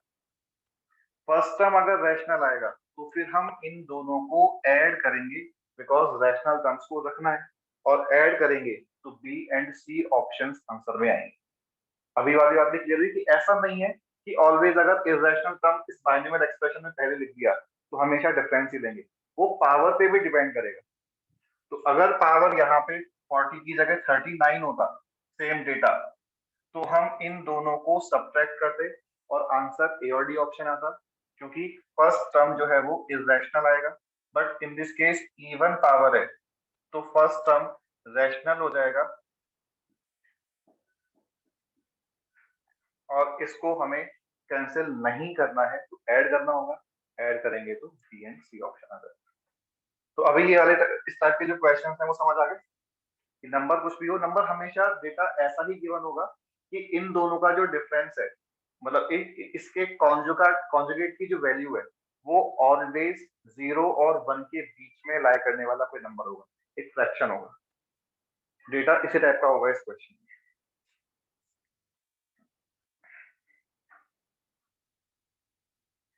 ठीक है, एक बार ऐसा कर लो कि इन दिस केस मतलब ये वाला एक हार्ड क्वेश्चन लिख लो क्योंकि इवन पावर का है और इरेशनल पहले, तो बस ये नोट कर लो।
Next question, find integral part of this number, यानी कि अब हमको आई की वैल्यू ही फाइंड करनी है।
सॉल्व करने के इनिशियल स्टेप्स तो सेम है। तो x जो है वो इन दिस केस √2 - 1 ले लेंगे।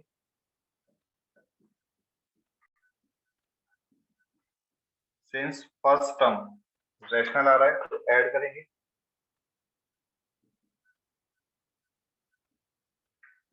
लेकिन सिंस अभी अपन को यहाँ पे विद्युत, ओहो मैंने चैट देखे नहीं है काफी देर से। सर फर्स्ट टर्म रेशनल आएगा बट बाकी के और टर्म्स तो रेशनल होंगे ना। ओके सर 197 है क्या इसका आंसर? मुझे कंफर्म नहीं, बट हाँ ऐसा ही कुछ है, या तो 197 है या 198 है, मुझे श्योर नहीं। Okay sir. In this case upon expand किया 40C0 √7 raised to power 40, 40C1 √37 raised to power 39, 40C2 √37 raised to power 38। Second वाले को एक्सपेंड किया 40C0 √37 raised to power 40 minus 40C1। तो जो इरेशनल वाला टर्म आ रहा है वो ऐड कर देते कैंसिल हो रहा है, तो ये तो ऐड करने पे ऐड हो गया, डबल हो गया, ये कैंसिल हो गया, ये डबल हो गया, तो ये रैशनल है, ये रैशनल है, तो ओनली रैशनल टर्म ही बचेगा, इनफैक्ट इंटीजर बचेगा, डबल ऑफ इंटीजर बचेगा। तो अभी क्लियर है मुझे तुम्हारा doubt? Okay okay okay. In this case वही ऐड किया हमने, तो यहाँ पे सिंस अपन को आई की वैल्यू चाहिए तो हमें एक्सपेंशन में जो टर्म्स बनेगी उनको लिखना होगा। तो हमने कहा डबल ऑफ क्या बचेगा, फर्स्ट टर्म बचेगा, तो फर्स्ट टर्म आएगा 6C0 √2 raised to power 6। Second term 6C1 वाला टर्म जो है वो कैंसिल हो जाएगा, फिर 6C2 वाला टर्म बचेगा। तो यहाँ पे बस इन नंबर्स की कैलकुलेशन हमें करनी है।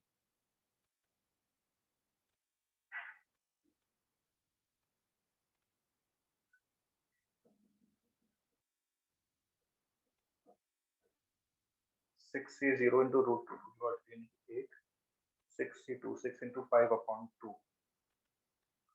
तो हो गया 15, और ये हो गया 2 की पावर 2 यानी कि 4, 15 into 2 1, ऐसे कुछ आ जाएगा। हमें पता है, मैं वापस से सॉल्व नहीं कर रहा हूँ कि ऐड किया है तो f प्लस एक्स जो है वो 1 आने वाला है, i plus 1 is equal to, हाँ तो आंसर ऑड ही आ जाएगा।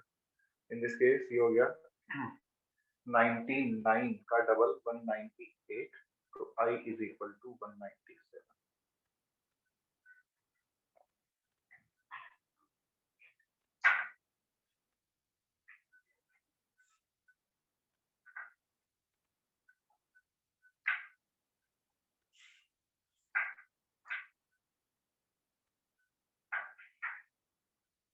तो ये इस टाइप के सारे क्वेश्चंस कंप्लीट हैं अपने। अब अपने पास नेक्स्ट परेशान, तो देखना यहाँ तक जो हमने अभी तक पढ़ा है 2 पॉइंट, कोई डाउट किसी को डिस्कस करना है तो बताओ।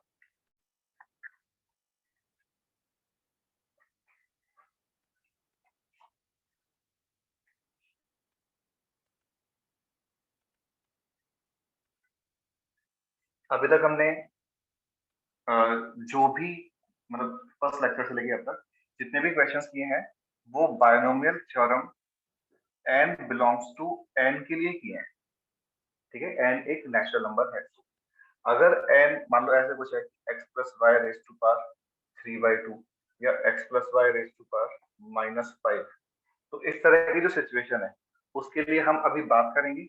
बट इस तरह की अगर कोई सिचुएशन है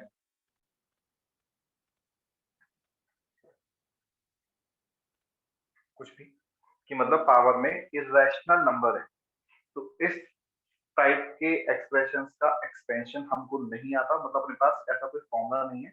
इसके लिए अपन ने लिख लिया फॉर्मूला, इसके लिए अभी नोट कर लेंगे। तो ये कौन सी सिचुएशन बची कि binomial theorem for negative and fractional index. Irrational की बात हम नहीं करेंगे बिल्कुल। सर लेकिन फिर उनका कोई तो मेथड होता होगा ना सर?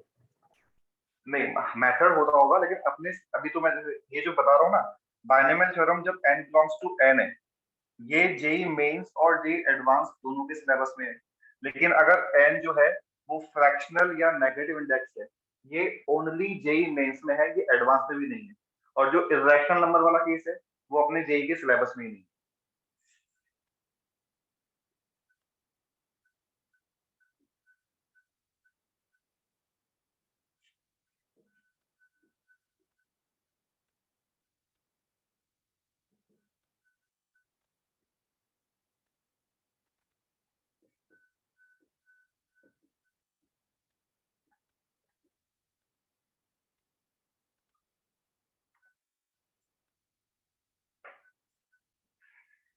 जेई मेंस का जो सिलेबस है वो जेई एडवांस के सिलेबस से थोड़ा ज्यादा है।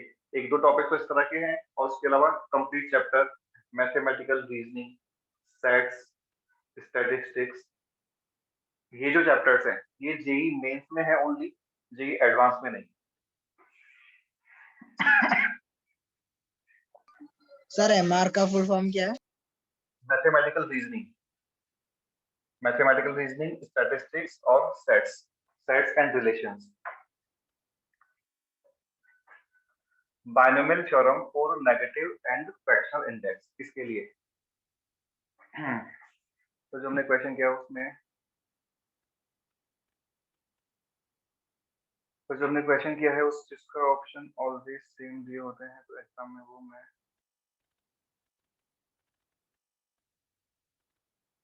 एग्जाम में वो मेंस लेवल था। देखो हमने जब फर्स्ट टाइम वो क्वेश्चन किया तो फर्स्ट टाइम वो क्वेश्चन करने में टफ है, लेकिन हमने फिर ये भी फिक्स कर दिया कि इस क्वेश्चन में वेरिएशन नहीं होते, तो इस वजह से वो क्वेश्चन सिंपल कैटेगरी में चला गया। क्योंकि जेई एडवांस कभी भी ऐसे क्वेश्चन नहीं देता जो हमने पहले से देखे हुए हैं, जिनका पैटर्न अपन को पता है। मतलब कि हम तुम्हें जेई एडवांस के हर एक क्वेश्चन में थोड़ा बहुत कुछ ना कुछ एक्स्ट्रा दिमाग लगाना ही पड़ेगा कि इसको सॉल्व करने के लिए क्या करें। तो इस वजह से जो अपन ने लास्ट में जब क्वेश्चन किए हैं वो लेवल जेई मेंस का है।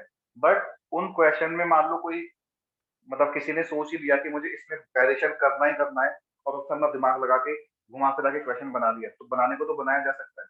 बट अगर जो मैंने क्वेश्चन भी क्लास में करवाए हैं उनका लेवल सिंपल कैटेगरी में ही आएगा। Binomial theorem for negative and fractional index, तो यहाँ पे हम बोल रहे हैं कि जैसे binomial theorem for natural number था, तो उसमें तो क्या था कि x plus y raise to power या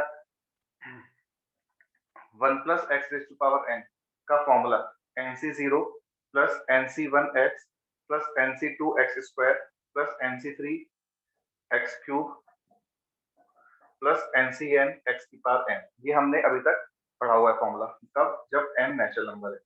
अगर हम NC0 की वैल्यू फाइंड करेंगे तो NC0 की वैल्यू 1 आ जाती है, NC1 की वैल्यू n आ जाएगी, NC2 की वैल्यू तुम चलो सॉल्व करके देख लेना, n into n minus 1 upon 2 factorial, इस तरह से आ जाएगी।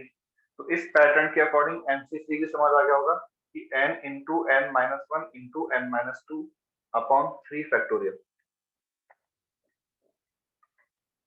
तो हमने जब NCR का फॉर्मूला यूज किया तो इस तरह से ये कोफिशिएंट्स आ जाते हैं, n into n minus 1 upon 2 factorial, n into n minus 1 into n minus 2 upon 3 factorial and so on. तो ये जो हम बोल रहे हैं नेचुरल नंबर के लिए, तो हम नेचुरल नंबर के लिए NCR को डिफाइन कर सकते हैं, लेकिन अगर n नेचुरल नंबर नहीं है तो हम NCR को डिफाइन नहीं करेंगे, डायरेक्टली ही ये वाला एक्सपेंशन बोलेंगे। कहने का मतलब in this case if n is not a whole number, zero को भी हमने हटा दिया, बट n जो है वो एक रैशनल नंबर है, then 1 plus x whole raise to power n का expansion 1 plus nx plus n into n minus 1 upon 2 factorial into x square plus n into n minus 1 into n minus 2 upon 3 factorial into x cube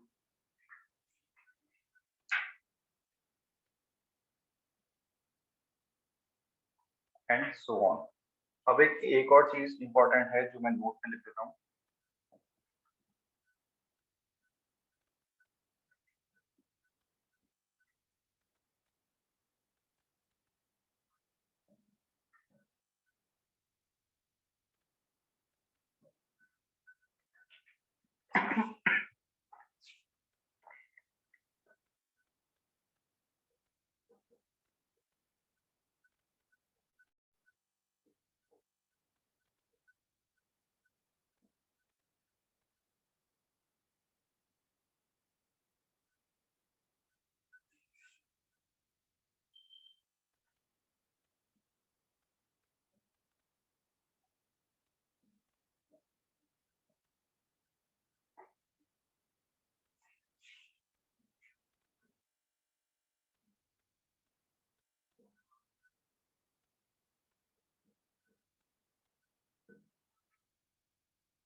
जबकि x plus y whole to power n, जब n natural number है, वो expansion always valid है। But इस expansion को valid होने के लिए कंडीशन क्या है कि first term of binomial expression must be 1। अगर यहाँ पे 1 की जगह 2 या कुछ और नंबर लिखा हुआ है तो हम डायरेक्टली इस एक्सपेंशन को नहीं लगा सकते। एंड सेकंड चीज क्या कि जो सेकंड टर्म है बाइनोमियल एक्सप्रेशन का, जो इन दिस केस x है, इसकी एब्सोल्यूट वैल्यू मतलब कि mod of x is less than 1। अगर मॉड ऑफ x की वैल्यू लेस देन 1 है तो ही ये एक्सपेंशन एप्लीकेबल है।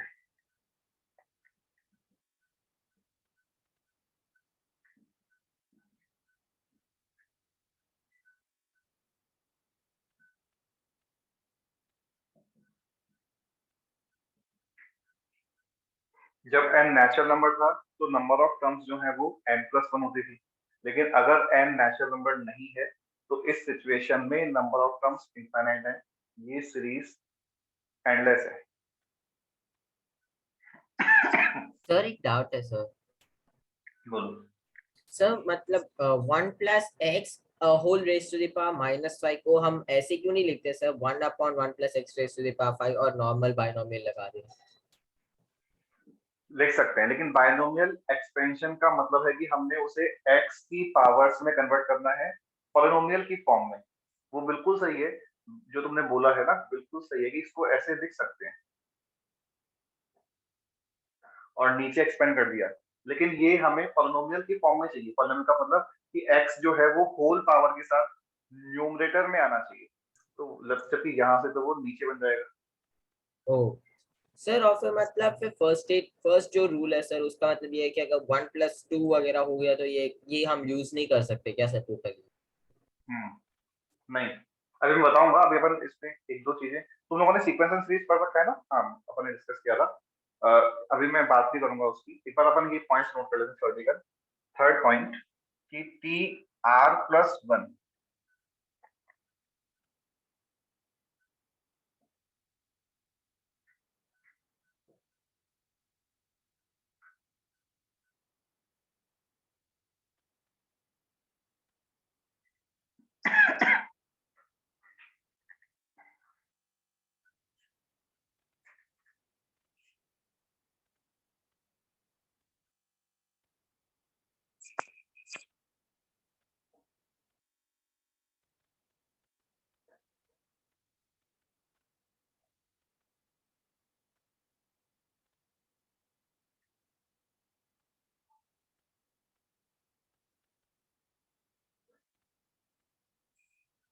एक बार यहाँ तक देख लो।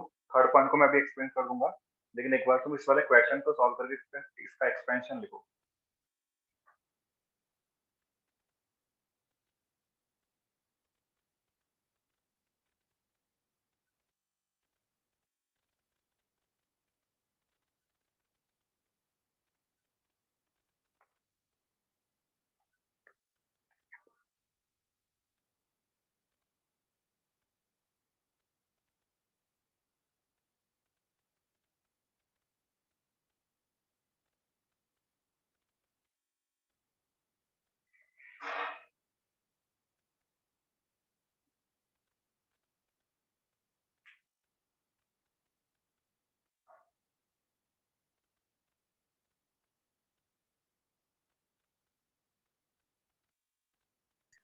जो भी मतलब सारा कुछ सिंप्लीफाई करके बताना है आंसर। जिन्होंने भी सिंप्लीफाई कर लिया बताओ आंसर क्या है।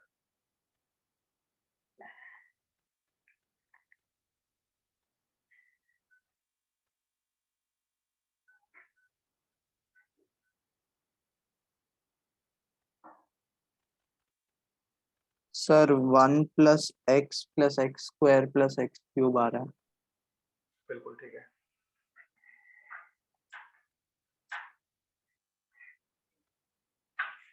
तो ये वाला फॉर्मूला यूज करेंगे, तो 1 + nx, n in this case -1 है और x की प्लेस पे -x लिखा हुआ है,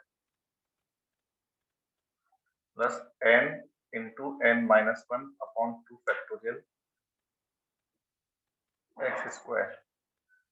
फिर अप टू 4 टर्म्स करना है, तो n into n-2 into n into n-1 into n-2/3 factorial x³ और ये सारा सिंप्लीफाई करोगे 1, ये नंबर प्लस का x लिखा हुआ है, ये नंबर कैलकुलेशन करने के बाद x² बन रहा है एंड दिस इज x³। तो ये तो हमने अभी ये वाला फॉर्मूला अप्लाई करके आंसर फाइंड कर लिया। अब जो रिवर्स इसका स्टेप देखें, ये जो लिखा हुआ है ये एक जीपी लिखा हुआ है, समझ आ रहा है सभी को? और इस जीपी में फर्स्ट टर्म 1 है, कॉमन रेशियो x है और नंबर ऑफ टर्म्स इनफाइनाइट है। तो इस जीपी के इनफाइनाइट टर्म्स के सम का फॉर्मूला लगा के आंसर देखो क्या आ रहा है। Sum of infinite terms of GP is a/1 - r। a in this case 1 और r जो है वो x है। तो ये आ रहा है, ठीक है। तो चीज तो सेम ही है, बस इसको अब हमने यहाँ तो हमें जीपी से ओनली पावर -1 वाला केस ही मिलेगा, लेकिन अगर अपन को पावर -2 या 3/5 या कुछ भी और चाहिए तो वो सारे के सारे केसेस जो हमने अभी स्टेटमेंट लिखा था उस केस से कवर हो जाते हैं, ठीक है। तुम लोगों ने अभी सीक्वेंस एंड सीरीज चैप्टर में एजीपी पढ़ लिया क्या? No sir. ओके, तो ये हमने अभी फर्स्ट वाला जो क्वेश्चन है वो फॉर्मूले से सॉल्व कर लिया और फिर रिवर्स भी देख लिया कि ये जीपी के इनफाइनाइट टर्म के सम का फॉर्मूला अगर यूज करें तो वो यही बन जाएगा। अच्छा, और ये भी तुम्हें पता है कि जीपी के जो इनफाइनाइट टर्म के सम का फॉर्मूला है, this formula is applicable only when mod of R is less than 1। तो ये वाला पॉइंट भी यहाँ पे कवर होता है। ये जो टी आर प्लस वन लिखा हुआ है ये n C r into x की पावर आर के एक्सप्रेशन से ही लिखा हुआ है, ठीक है। पैटर्न के लिए हमने जो भी लिखा था उसमें जब एक्स क्यूब था तो n into n minus one into n minus two upon 3 factorial था। तो एक्स की पावर आर अगर होगा तो नीचे आर फैक्टोरियल आ जाएगा और ऊपर 3 ब्रैकेट्स आएंगे। तो इन दिस केस न्यूमरेटर में एग्जैक्टली आर ब्रैकेट्स आ जाएंगे, n minus zero, n minus one and so on से लेके n minus r minus one तक के ब्रैकेट्स काउंट करेंगे तो ये आर ब्रैकेट्स हो जाते हैं। तो इस तरह से ये टी आर प्लस वन लिखा हुआ है। और याद भी ऐसे ही रखना है कि अगर हमें एक्स की पावर आर का कोफिशिएंट चाहिए तो डिनोमिनेटर में आर फैक्टोरियल आ जाएगा और न्यूमरेटर में एन से शुरू करके माइनस वन करते हुए टोटल आर ब्रैकेट्स लिख दो, ठीक है। अगर फिफ्थ टर्म चाहिए होगा तो एन एन और मान लो एन जो है जैसे ऐसे बोला जाए, मैं ऐसा करता हूँ, एक क्वेश्चन तो मैं लिखता हूँ। Question is if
sir range of x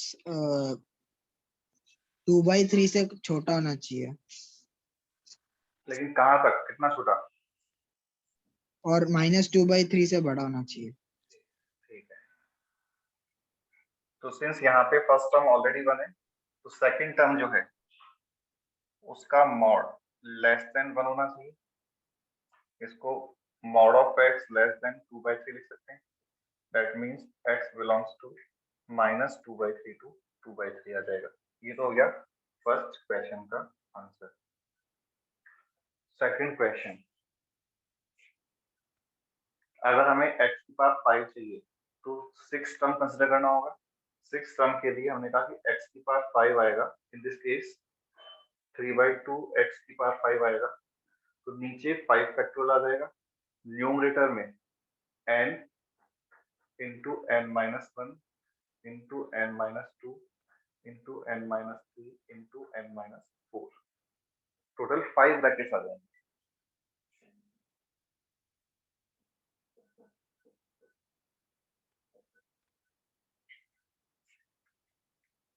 calculation करनी पड़ेगी।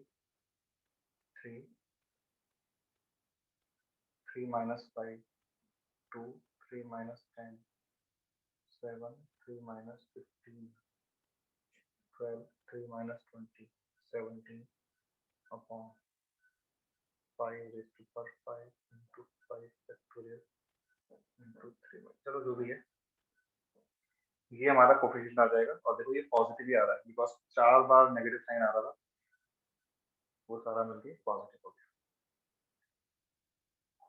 तो हमने यहाँ पे क्या बोला कि x की पावर 5 चाहिए तो नीचे भी 5 फैक्टोरियल और ऊपर नंबर ऑफ ब्रैकेट 5 आ जाएंगे और ये 6 टर्म होगा।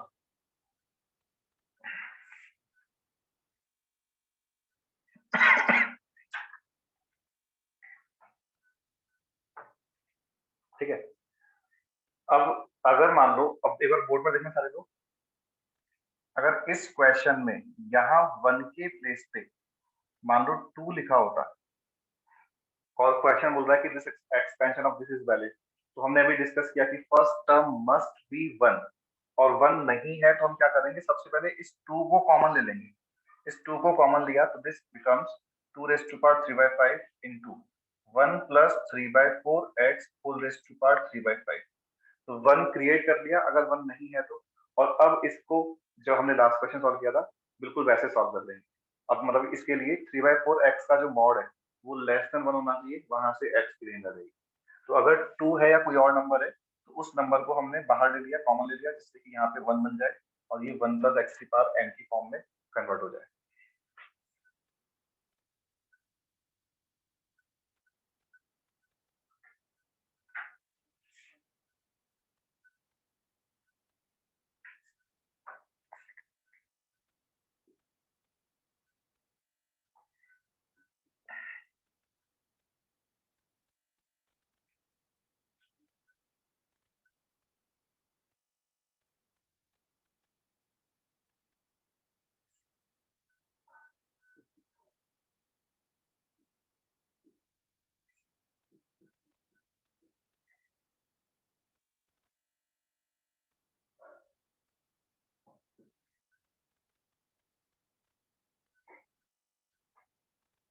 If Tm is first negative term in expansion of 1 plus x raised to power 28/5, then find that.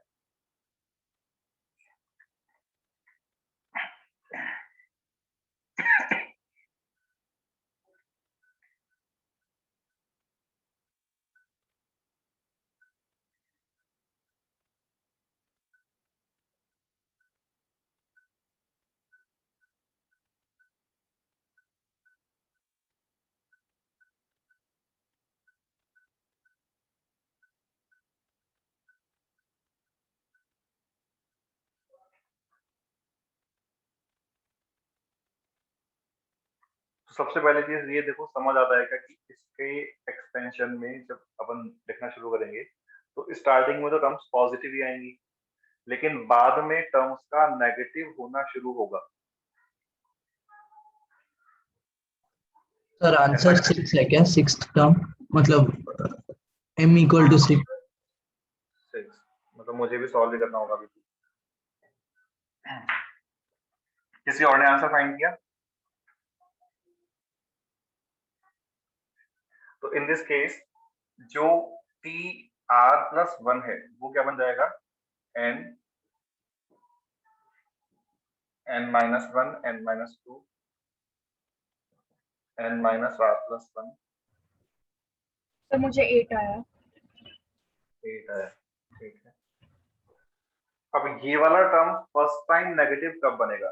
देखो अगर हम इन ब्रैकेट्स को देखें तो ये ब्रैकेट पॉजिटिव है, ये ब्रैकेट में से 1 सब्ट्रैक्ट किया बट स्टिल पॉजिटिव है, बट ये ब्रैकेट की वैल्यू सर जब वो डिक्रीज होती 6 जा रही है। बनेगा तब r तो जब ये वाला ब्रैकेट फर्स्ट टाइम नेगेटिव बनेगा, इन दिस केस हम बोल रहे हैं कि जब लास्ट वाला ब्रैकेट नेगेटिव बनेगा तो हमें फर्स्ट नेगेटिव टर्म मिलेगी। तो इसको हमने सॉल्व किया तो ये क्या आ रहा है? r is greater than 33/5, that means r is greater than 6 point something। r जो है वो greater than 6 point something आ रहा है। हमें पता है कि r एक होल नंबर है, तो r तो फिर 7 आ गया और m जो है वो 8 आ गया। एक बार देखना,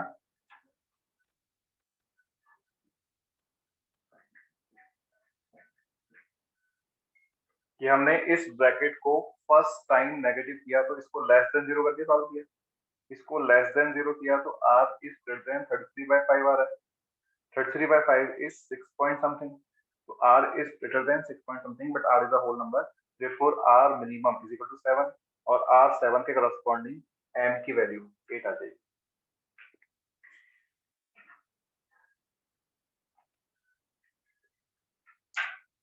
सर पर 28/5 -6 नेगेटिव आ रहा है ना? 28/5 -6 नेगेटिव आ रहा है, ठीक है।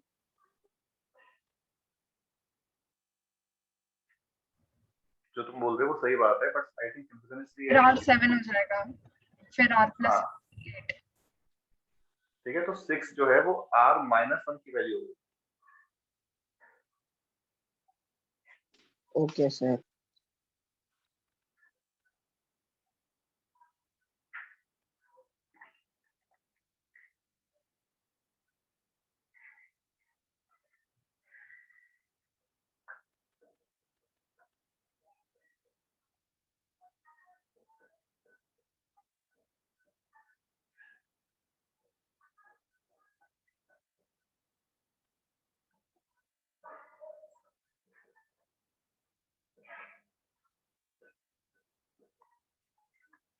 1 minus x raise to power minus 1, ये तो हमने अभी एक्सपेंड ही किया था। तो इसका एक्सपेंशन सॉल्व करने के बाद 1 plus x square plus x cube and so on आ जाता है। तो ये वाला पॉइंट अपन को ध्यान रखना है और जीके से ऑलरेडी बता दिए। बट फर्स्ट की हेल्प से सेकंड का एक्सपेंशन लिखेंगे तो डायरेक्टली बताना क्या आंसर आएगा। 1 minus x plus x square minus x cube. ठीक है, सबको क्लियर है चीज। एक्स के प्लेस पे माइनस एक्स लिख दिया। जब फॉर्मूले का यूज करके इसको एक्सपेंड करते हैं तो this becomes 1 plus 2x plus 3x square plus 4x cube and so on. ये है एक एजीपी, बट अभी हमने फॉर्मूले से एक्सपेंड किया है तो ये इस तरह से बन जाता है और इसकी हेल्प से ये बन जाएगा 1 माइनस 2x प्लस। ये वाले जो एक्सपेंशन हैं ये ऑब्जेक्टिव क्वेश्चन के पर्पज से हमें याद रखने हैं, क्योंकि जेई मेंस ने एक क्वेश्चन ये पूछा ही है, एग्जाम में दिया ही था। क्या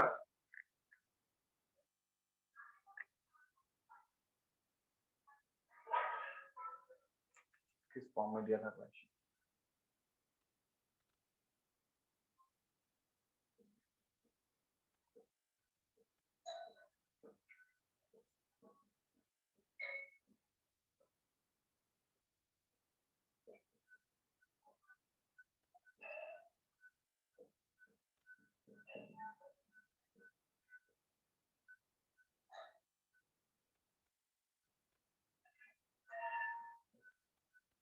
ये क्वेश्चन दिया था, बताओ आंसर।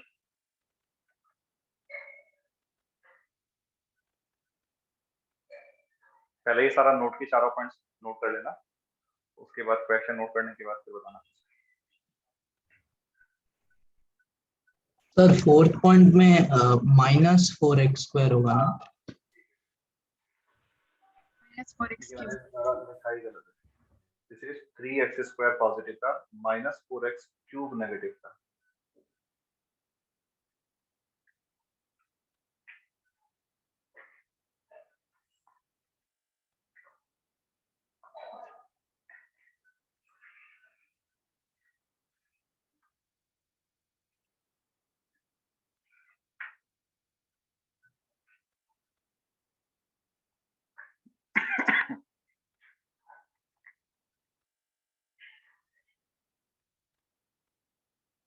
सर आंसर 101 है।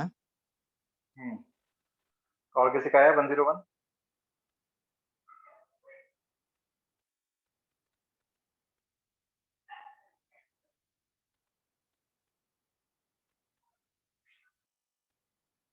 This bracket is equal to 1 minus x raised to power minus 1.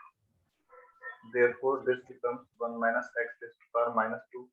और इसका expansion 1 plus 2x plus 3x square and so on हो गया। तो जितना पावर है उसका +1 कोफिशिएंट आ रहा है।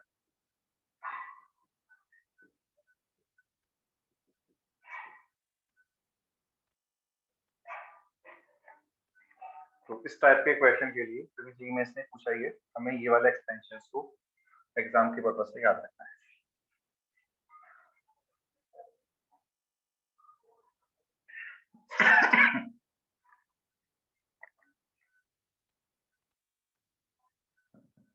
और तो क्वेश्चन इसमें क्या है?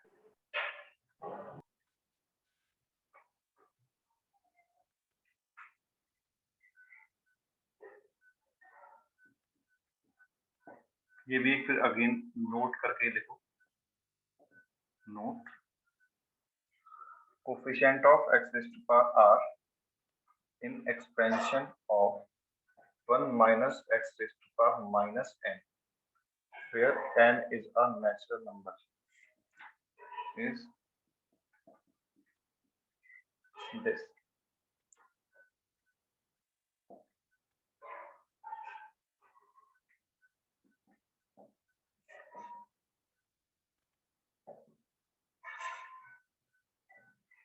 यही वाला मैंने क्वेश्चन लिखा है, एक बार फॉर्मूले से आंसर फाइंड करो।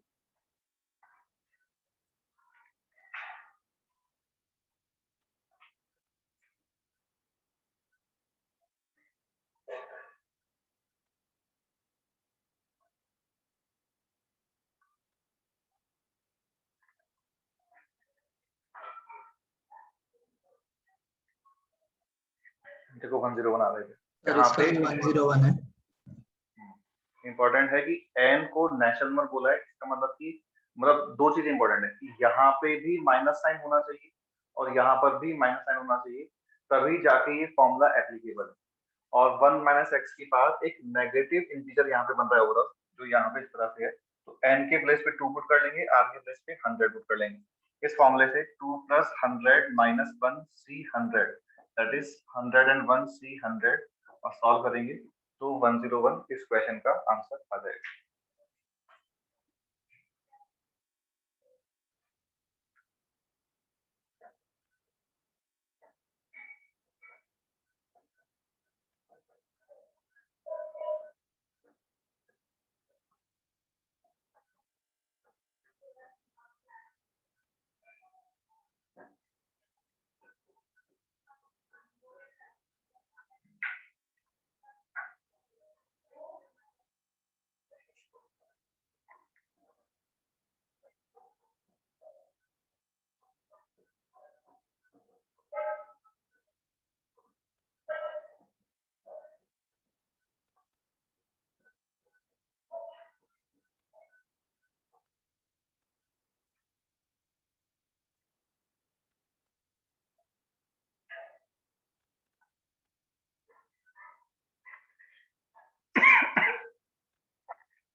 जो क्वेश्चन लिखा है उसमें हमने numerator 1 plus x whole square को तो 1 plus 2 x plus x square लिख दिया, और जो डिनोमिनेटर है वो 1 अपॉन 1 माइनस एक्स का होल स्क्वायर है, जिसे हमने 1 माइनस एक्स का पावर माइनस 2 लिख दिया। तो हमारा जो हमने पहले binomial theorem for n belongs to n में क्वेश्चन किए थे वैसा ही टाइप बन गया कि इसको हम 3 पार्ट्स में ब्रेक कर देंगे। First part coefficient of x raise to power n in 1 minus x raise to power minus 2 plus 2 times coefficient of x raised to power n minus 1 in 1 minus x raised to power minus 2 plus coefficient of x raised to power n minus 2 in 1 minus x raised to power minus 2। देखना है 3 part समझ आएगा। 1 into this किया, ये वाला part आ गया। 2x into this किया तो x की पावर 1 ऑलरेडी बाहर है, इसलिए एक पार्ट को कम कर दिया तो 2 ये वाला है। x स्क्वायर ऑलरेडी है तो 2 पावर्स को कम किया तो यहाँ पे पावर n माइनस 2 आ गई। अब सिंस इस क्वेश्चन में भी 1 माइनस एक्स की पावर माइनस 2 है जिसका एक्सपेंशन ये है, तो हम बिना फॉर्मूले के डायरेक्टली बता सकते हैं कि इसके एक्सपेंशन में x की पावर n का कोफिशिएंट क्या बनने वाला है,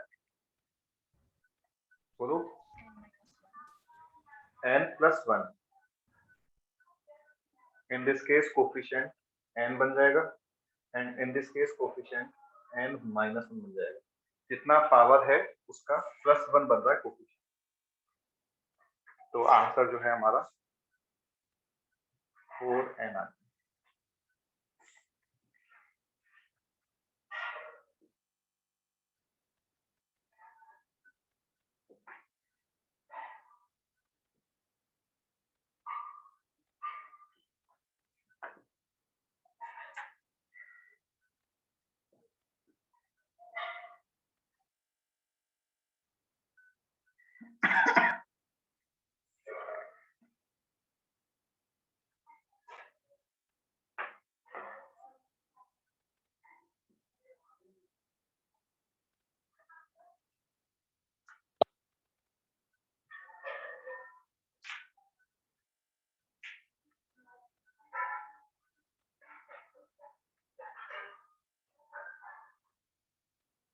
तो एक मेथड तो हमने इस तरह के एक्सप्रेशन का जो जनरल टर्म लिखा था अभी पहले tr+1, उससे हम सॉल्व कर सकते हैं, बिल्कुल हमारा आंसर आ जाएगा।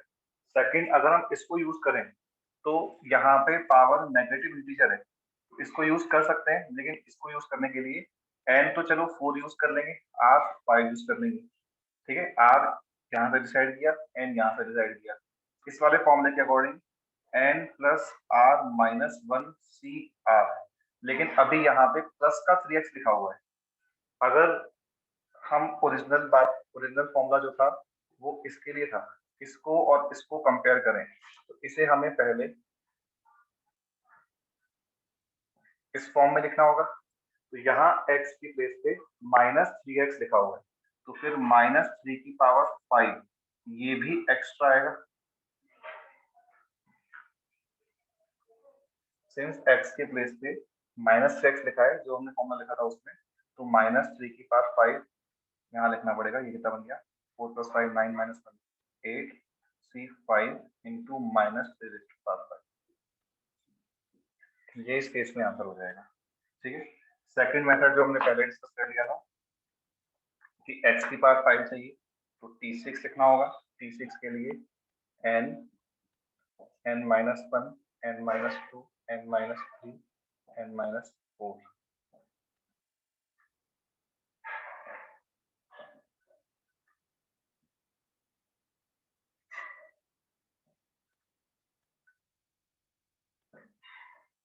ये बनेगा और ये इफेक्टिवली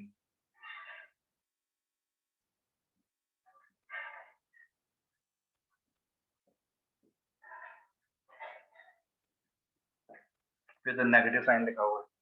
हमने ऊपर नीचे अगर 3 फैक्टोरियल से मल्टीप्लाई डिवाइड कर लिया, numerator becomes 8 factorial, denominator becomes 3 factorial 5 factorial. Coefficient का आंसर ये आ जाएगा जी, और ये कोफिशिएंट लिखा हुआ।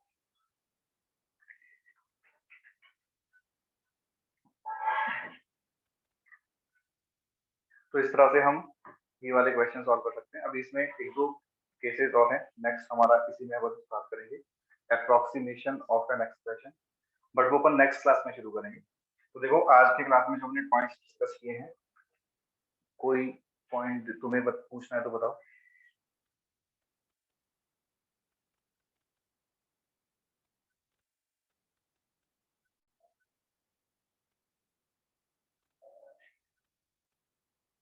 In chapter exercise 2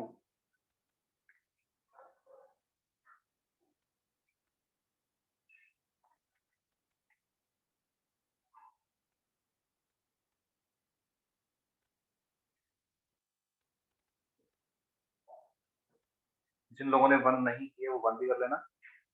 in chapter exercise 2 को अपन सॉल्व कर सकते हैं।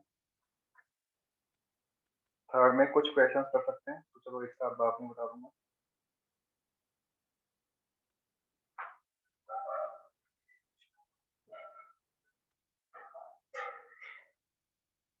एक्सरसाइज 1 में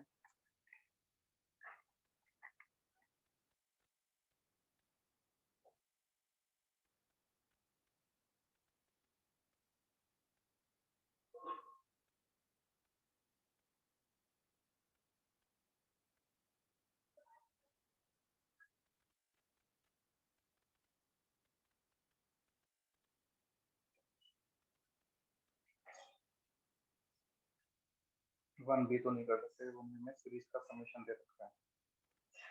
वन में से सेलेक्टेड क्वेश्चंस कर सकते हो, चलो उसको भी मैं फिर एक साथ ही बताऊंगा।